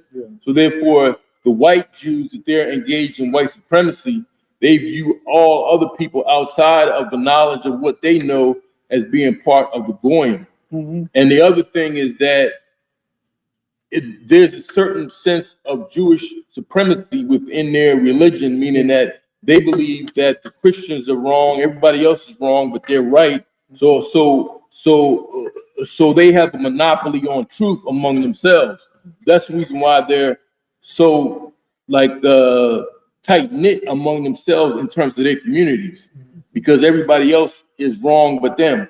But also the fact what you were saying about the state being involved in all of this, a lot of the state funding that's coming from the federal government is funding the research grants and the research projects at these universities. No question. So therefore, the state's money or the federal money is tied into this as well. And if this Epstein had access to these state people, these statesmen or presidents and so forth, if he's tied in with Harvard, then he's helping Harvard get some of his money, because he knows these politicians personally. And if they're going to his island and they're engaged in this activity inside of a brothel, then he's probably taping them the same way that the guy Sean Combs was taping people inside his mansion. He probably has tapes, sex tapes of them. So if he's involved with Harvard, he can say to Harvard, look, I have sex tapes of these politicians. If you want money to go to Harvard, then I can blackmail them to actually give you money. And that's an aspect of it. Right. But see that, can I just say something, John? This is very important, what you're saying. This is why the secrecy of the state is so important. It cannot fully acknowledge or expose the players in the deep state. It is a secret. It's a black hole. And therefore, if you have somebody, for example, that has something on one of these secret players, or one of these players who is connected to the state but has a public image or something else, if I have a tape on you, right, then I can blackmail you, as you say, and bend you to do things that I want. Right, and even with the rapper Kanye West, when he first started to criticize the Jewish people, and he apologized later, but when he first started to criticize them, he showed the number of production companies that are owned by Jewish executives. And he was saying these people have a cabal inside the entertainment industry. There's so many Jewish people who control this industry. So, and he was saying, I can't say anything that's anti-Semitic because I'm going to offend one of them because of the fact that they're his boss.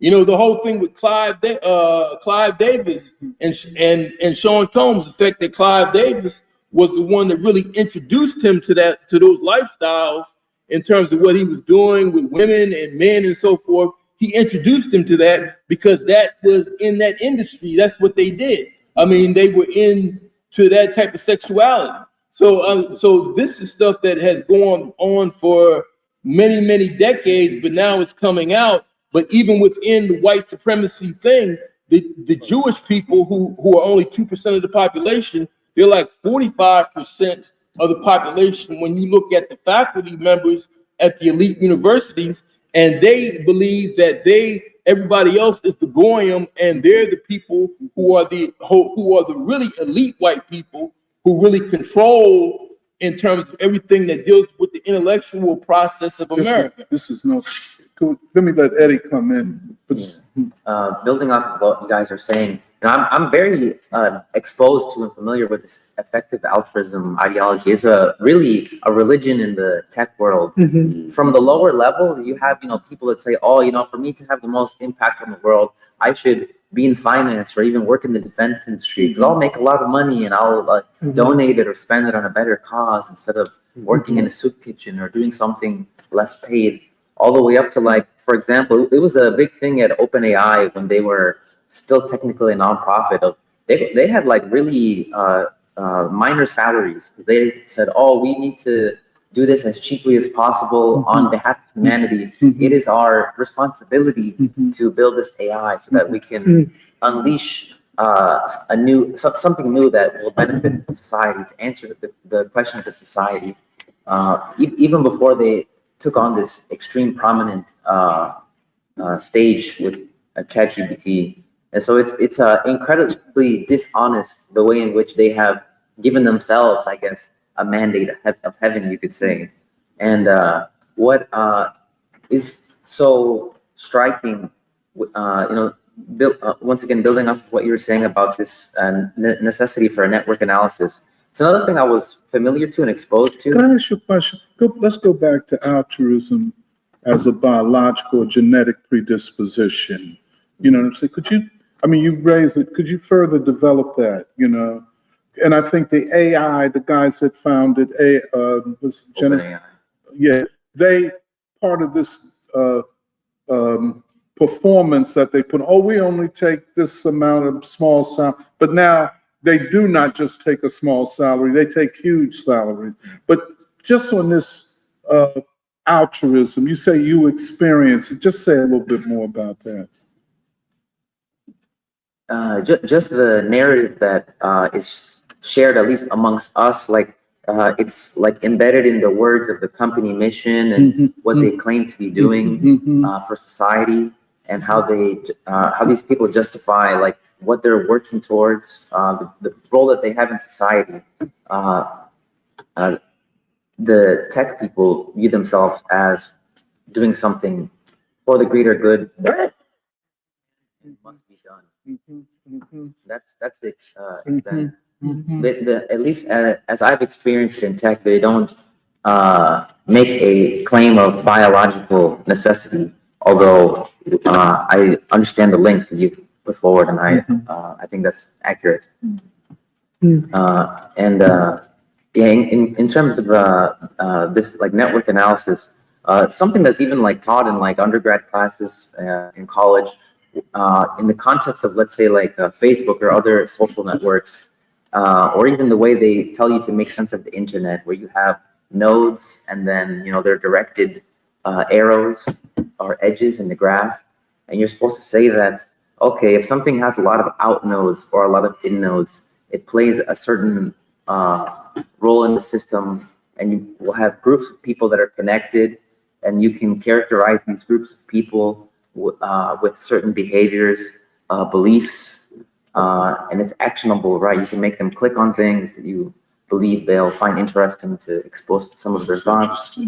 But like in terms of applying some of that thinking for this group of worldwide elites, it's especially necessary to make sense of how these different groups of people are elites are connected, because in the remaking of society, for example, we're not in an anti-colonial struggle per se, where you want to remove this external force that is bringing your society down.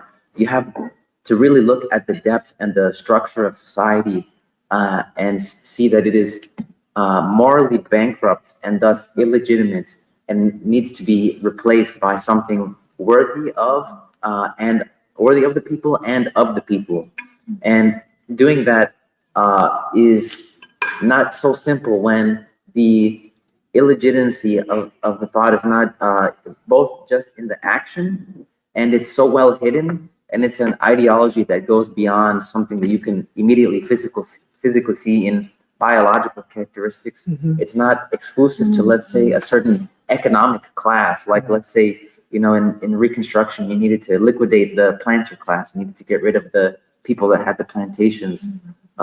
It's so much more deep than that, as we've talked about it, infiltrating different regions of, even academia, different regions of music, and so on and so forth.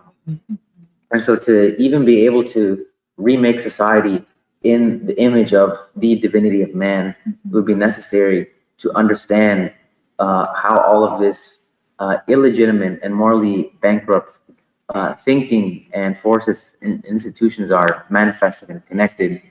And what's really striking, at least an open question for you could say world democracy, is the extent to which it's an international system that is morally compromised, with things like I was reading that the UAE's Commissioner on Human Rights is a woman who prostituted her sister to Epstein.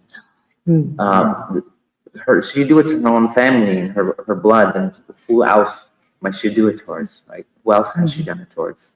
And so this is a practical and necessary question. Can I just ask you, just a quick, would you see the control of the algorithms as a way that they could justify based upon this is altruism? We are going to control the flow of information and who gets what and how it's connected.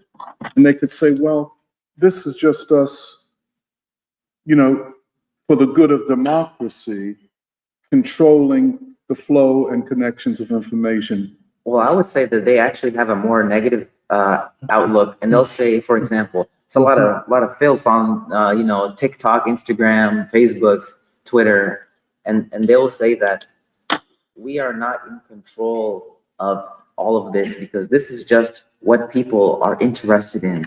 Just people. This is the human nature exposed, and we simply are a steward of this system that encapsulates this.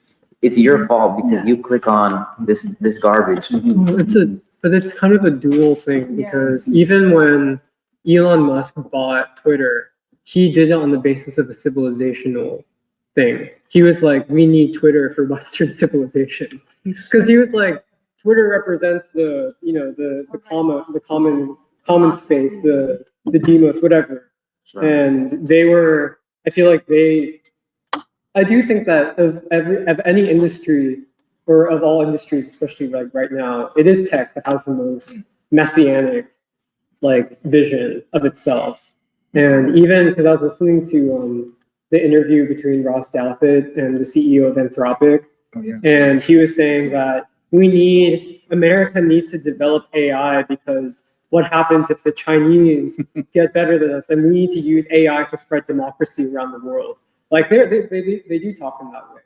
And I guess part of how I would, ask, but also interpret this whole thing of elite networks is it's not just about the people at the top, but it's it is about also further down the chain, all of these armies of people who are part of carrying out, whether it's the explicit mission of the deep state or even of all these industries of academia, of tech, of defense. You need to create a way to essentially coordinate behavior. And I think a lot of it is essentially people who are downstream from the most concentrated networks of power and of relationships.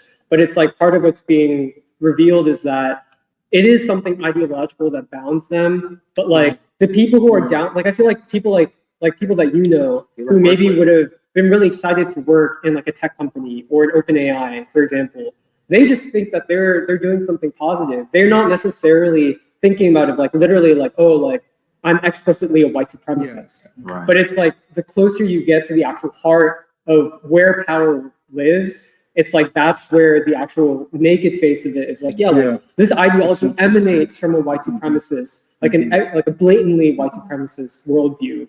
But it's everyone, because another example would be people in the State Department, which is a type of person that I know well because of where we went to school and stuff. But it's most of those people are not literally thinking of themselves as white supremacists, but it's their ideology, their worldview comes from something which, once you get closer to the heart of it, is basically white supremacist. But it's it's because it's all of these signals are created from the people who are the most powerful and influential within these networks. And it's they may not be communicating it either to their foot soldiers or to the world as white supremacy. But it's I think that's part of why it's creating not just a crisis for with the American people, but also a crisis with these institutions, because the way that they're trying to position Epstein right now is the sex stuff, but also purely through the personality of Epstein. Yes. And that's why also they're comfortable with basically lopping off and scapegoating certain individuals who are the closest, people who are the PR executive who was helping Epstein. But then saying that's the extent. Yeah, that's the extent to it. But it's no, it's not just about the sex stuff, but it's there's this deeper heart of where the ideology is actually consolidated, we're saying, and all of that emanates out into all of these institutions, whether it's finance, whether it's banking, whether it's the media or universities. and technology. And it's like, I think that's where like the real heart of the crisis can like basically accelerate, because I think Epstein in many ways is a mirror for like, just as one example, Epstein is a mirror for academia, because it's like, I think he represents I think a type of person that I think like many people who are kind of groomed into the academic system would see as basically their benefactor or as their friend. And it's like, that's how Epstein presented himself, as like a friend to Noam Chomsky and stuff. And I think that it's, and so I think the real crisis is like with all those people, similar to basically what happened with the Gaza encampments, all the students who were like, what was happening in Israel is a mirror to this larger system that all of these students are being kind of funneled into, whether they really want to or not. And I think Epstein is like a different example of that kind of confrontation with like where you like the trajectory, the upward trajectory of anyone who aspires to be, I don't know, part of like. Can I ask you a question? Would all these nodes exist without Epstein? I think so. Absolutely, Yeah. absolutely. Right. So the question of question, why Epstein? Mm. You see what I'm saying? Which is the question we have to ask. Mm-hmm. They would exist and they would be coordinated without Epstein, Mm-hmm. but why Epstein? Mm-hmm. Which begs the question, what is Epstein? Not just who is Epstein, what is he? You see what I'm saying? Mm-hmm. Go ahead, Jeff. I just want to say that I can actually really agree with Jeremiah's point about Jeffrey Epstein being a mirror to academia and academicians, because I think that Jeffrey Epstein portrayed himself, as we were discussing, as this incredibly intellectual human being who got along with these notable names in academia. Can I just say something? See, a lot of it wasn't him promoting himself. Noam Chomsky promoted him. Mm-hmm. Noam Chomsky said he was inquisitive, he was this, he was that, and then wrote a long letter of recommendation to somebody on behalf of Epstein. So it wasn't that Epstein was promoting himself, he was promoted. I'm sorry, I didn't mean to. No, I think that Noam Chomsky is a special case. Like going through his through all of his emails, a lot of it was extremely personal stuff. You know, like Jeffrey Epstein used to ask him, "What did you have for lunch today? What is happening with your daughter? Did you go to court today?" Just things that you wouldn't really expect two non-friends to really communicate with each other with. But in a way, Noam Chomsky was really taken in, and that begs the question, why? And that cannot happen. Like, I wouldn't say that I would get along that well with a person to share this much personal detail with them if I didn't have a kind of ideological relationship with them, especially considering the kind of person Noam Chomsky was at least portraying himself to be. But I think that, like, looking at the emails, I do think that, you know, Jeffrey Epstein wasn't all that smart. He wasn't all that smart, but he did portray himself to be a certain way. And I think that academics, at least in the modern day, are completely like that. And I think I wanted to go back to the eugenics and string theory part. I think one of the things that I would agree with Nuri about is eugenics is kind of a young theory, even though it was first proposed by Francis Galton, who was Darwin's cousin, like in the late 19th century. It didn't gain too much traction till after James Watson discovered the structure of the DNA in the 1950s. And then you see that string theory comes along like soon after that in the 1960s, in the late 1960s. In the 1950s. In the 1950s. And they sort of go parallel with each other. And I think that both string theory and eugenics, this is the one thing that I can think of, they have a very fundamental assumption, which if you question, you can't believe in it. That is one commonality that I can think of. String theory, but to believe in string theory, you have to think of, okay, now there are these multi-dimensional spaces, there are multiple universes, and only then, which you can't comprehend of in 3D space, but only then can you really get into the theory and start working your way towards a unified theory. It is only with this very basic foundational assumption that you can go through it. And eugenics, in the same way, has to assume Yes. the superiority of races. There is that fundamental assumption in both of these sciences. They are not sciences that come to a conclusion. They are a science that has a conclusion and then tries to prove it. I think, and talking about these I think that, again, one of the things that I can really agree with Jeremiah on is, these Indian string theorists in TIFR, they are down this whole nodal structure, but they're still a part of it. They got money through Harvard for their research, but that came from Epstein. Now, why did they not question where that money comes from? Because it's Harvard. Who in their right mind questions Harvard? Because they have achieved that eminence, that pinnacle of, just that is where you have to get to if you want to be acknowledged in the scientific community. You have to be associated with Harvard. So nobody questioned anything where that $100,000 was coming to for each of these string theorists. So I think Jeremiah is right. I mean, even in thinking about how deep this influence goes, you have to also assume that further down the chain, there is an ideological basis for. Absolutely. See, this is key. If I might just, see, I think we cannot underestimate this, like Nuri said, the ideological unity of science. Yeah. Is that fair to put it? The ideal, they've often talked, if you see the different sociologies and epistemologies of science, they talk about the unity of science, not just the departmental separation of science, the unity of science. They have talked about unifying knowledge, regions of knowledge that had never been unified. So the question is, what is the basis of the unity? What is the basis of the unity of science? You understand? Yeah. And under whose control? I'm blown away. If you would ask me, I think if there's one of the things that I'm drawing from this is that more than finance or money, they wanted to control knowledge. Right, definitely. Gets us back to this free school. They wanted to control fucking knowledge. I'm sorry, I didn't know.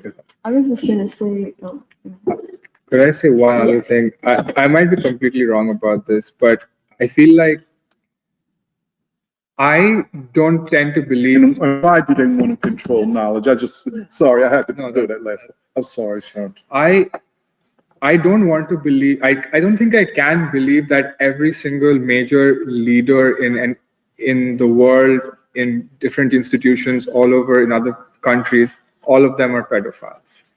No, they aren't. They don't have to be. But I feel like that pedophilia, it's almost, I view it as a kind of initiation. It's like, if you can get to this level of depravity, you can be a part of us, and we can. No. I don't think it's that. If you don't mind me. No, go ahead. I mean, I think the pedophilia is, let's say most of them would look at it as a extreme predilection of certain people. As you reminded me, and I didn't know this, but I've forgotten it, Jean-Paul Sartre and Simone de Beauvoir, two of the leading existentialist philosophers, had campaigned in France for there to be no age of consent. Foucault. And Foucault too, yes. So, okay. So it's already embedded in elite culture. Yeah. That children are not off limits. But it seems just what they're saying, and when they testify, or they're saying that they felt, at least for public consumption, that this was outside the bounds, that, yeah, we know people who did that, but we don't do it, and it's not broadly accepted. I think the point that you're raising is that maybe it was more broadly accepted, and maybe it was more broadly participated in. We don't know completely. We really don't know. Because, see, just another small thing. You see, in this world of hypocrisy and hypocrisy about sex and what you do, and this mostly should be private, but nonetheless, they're liars about what their sex lives are, which raises another question: what else are you lying about? You know what I'm saying? So, I don't know, you see where I'm coming from. Yes, that has to be factored in, but don't let it obscure what is fundamental. That they wanted to rule humanity, which is black, brown, yellow, and darker peoples. They wanted to rule the United States. They had to subdue the black people. They had to. That was an imperative. The other thing is, we haven't mentioned transhumanism. This is big. Transgender to trans. It's a reason why the movement for gender equality, same-sex marriage, and the rights of homosexual people got quickly transformed into a transgender, the smallest part of the human population in the United States. That becomes the face of gender equality, which then, you can,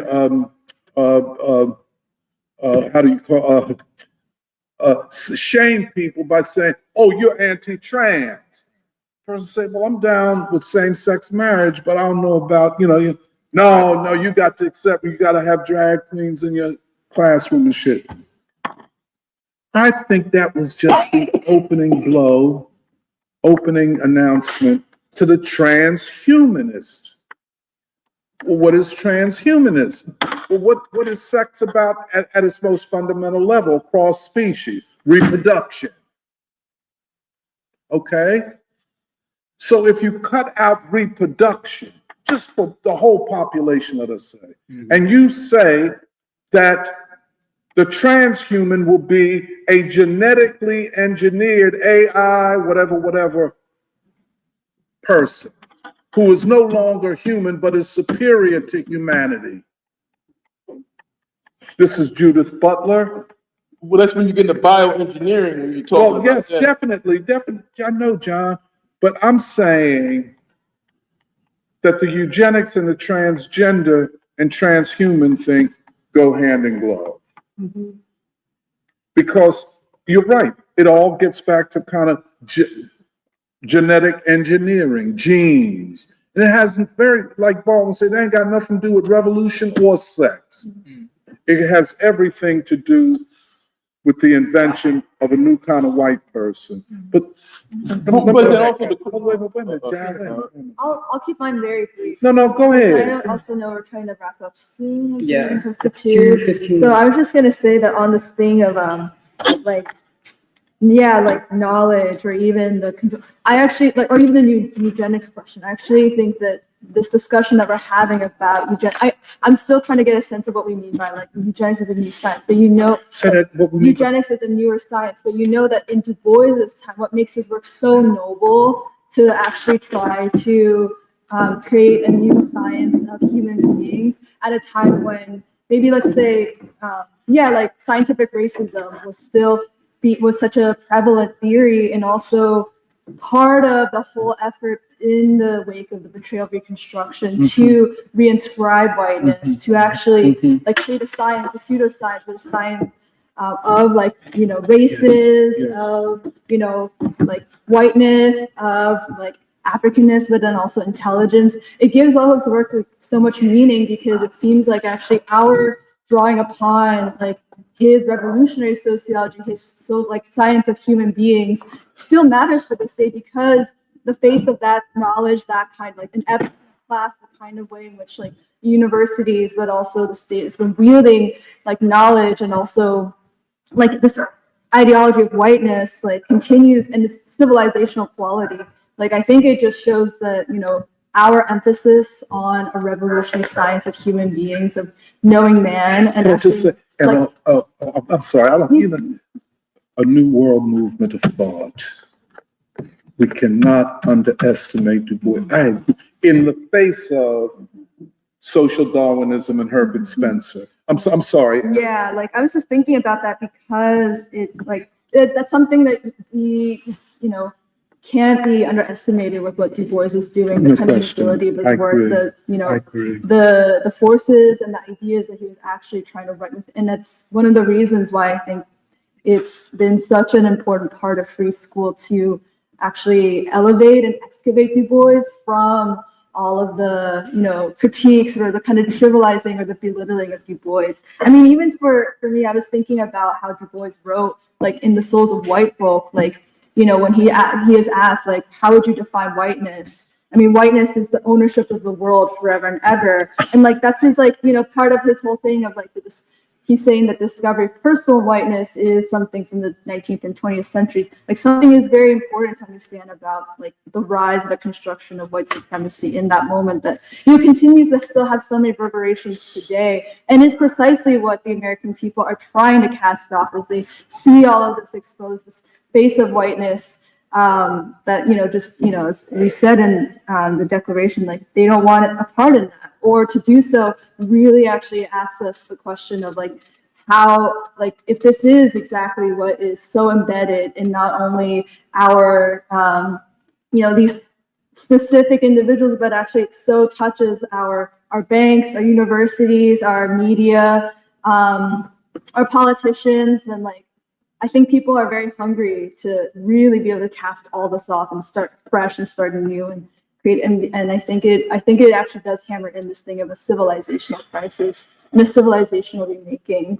And I mean, I was actually going back to our conversation from last week about how we were reminded that actually Trump ran on this mandate from the people to actually release these files, to actually have all this. It was so confusing in 2019 when they said that he committed suicide, and yet there's now no footage of the exact hour, and yet there's people coming in and out, and then maybe the body is not really actually the body that's being drawn. Like there's all this like secrecy around it. People just want to know, and then this strange reversal to then like for the first couple of months say like, well, maybe there's nothing to actually release, for there to finally things to come out, and for it's very strange to me, and I wonder. Like as we're talking about the secrecy of the state, like what made Trump want to take on the mandate of the people and then realize he could not, he was tied up in it. And then now to have like Pam Bondi do this one. I kind of remember there was a moment we weren't going to get Pam Bondi as the Attorney General. Were we going to get Matt Gaetz?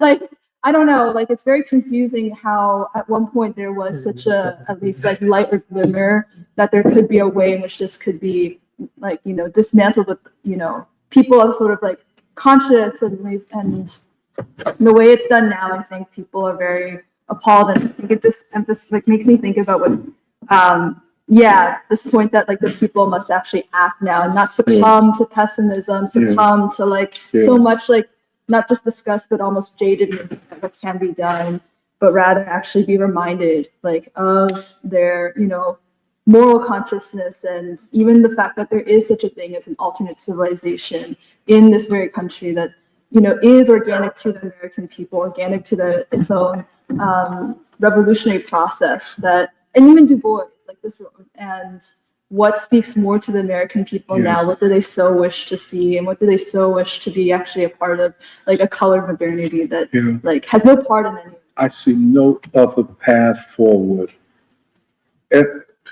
To confront this ruling elite, to challenge them for power of the state to define what the struggle is. And I think the Declaration define what the terms of the struggle and the terms upon which the people can win. This is huge. And I I'm talking too much, but I agree with you, Kathy. Du Bois is so important because he is the social, scientific, epistemological counter to scientific racism. There was no question about it. A new science of man in the face of an attempt to discard it, a science of man. And it's huge. I'm sorry, but go ahead.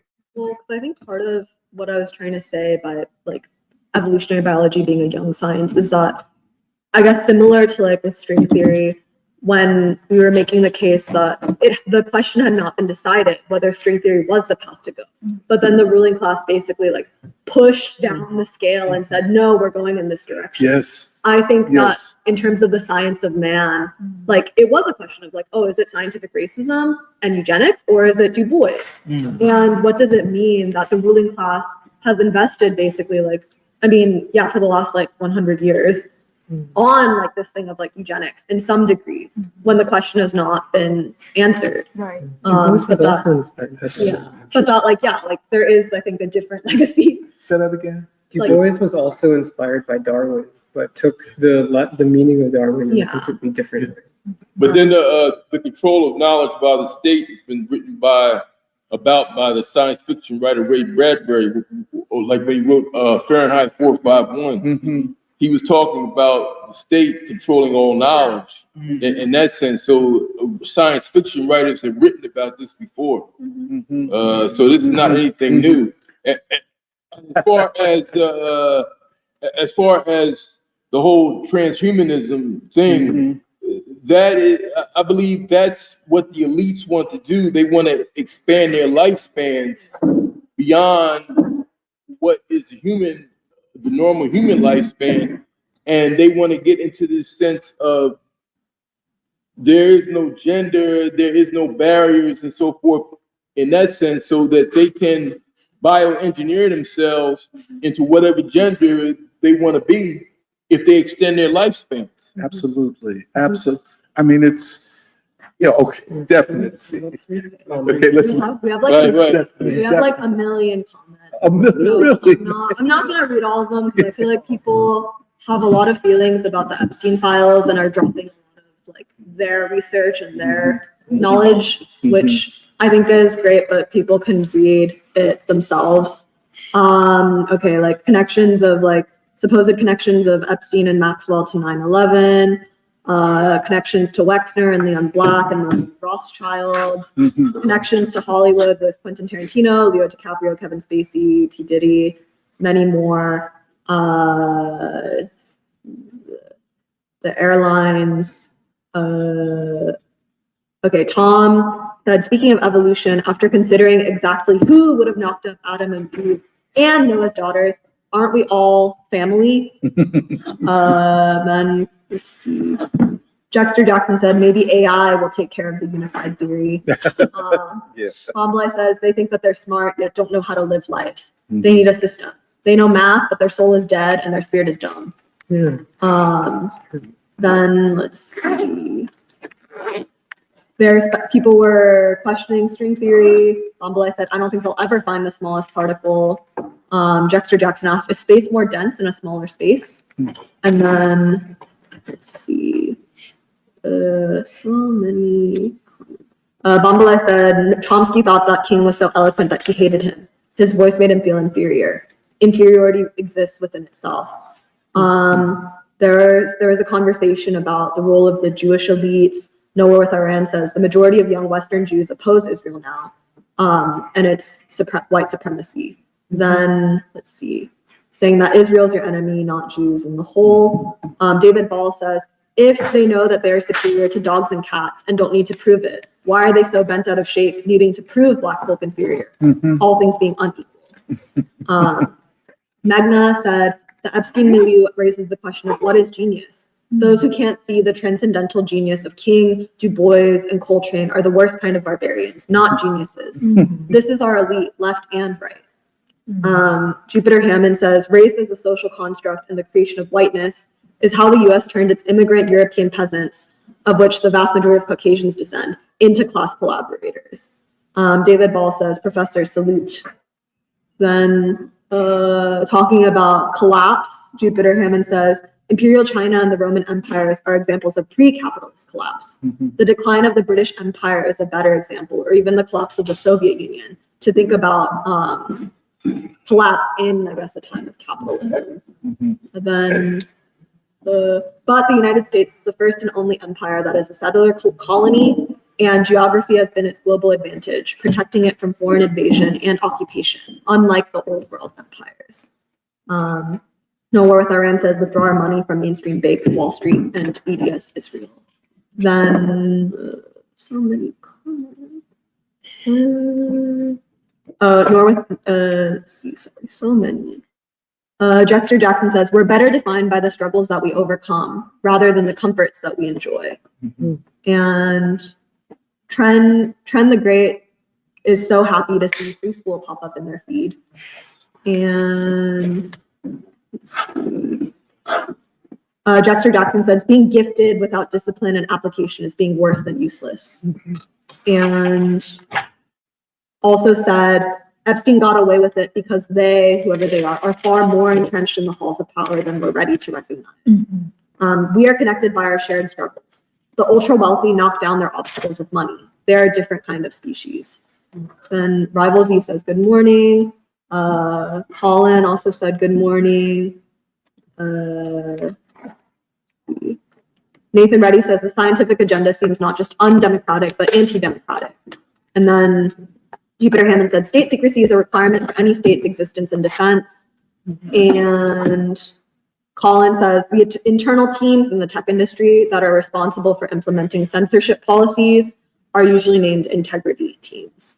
And so then there is a conversation about censorship and naming the financial institutions like Citizens Bank, Chase, Citi, Wells Fargo, that are all involved in financing ICE, prison corporations in Israel. Then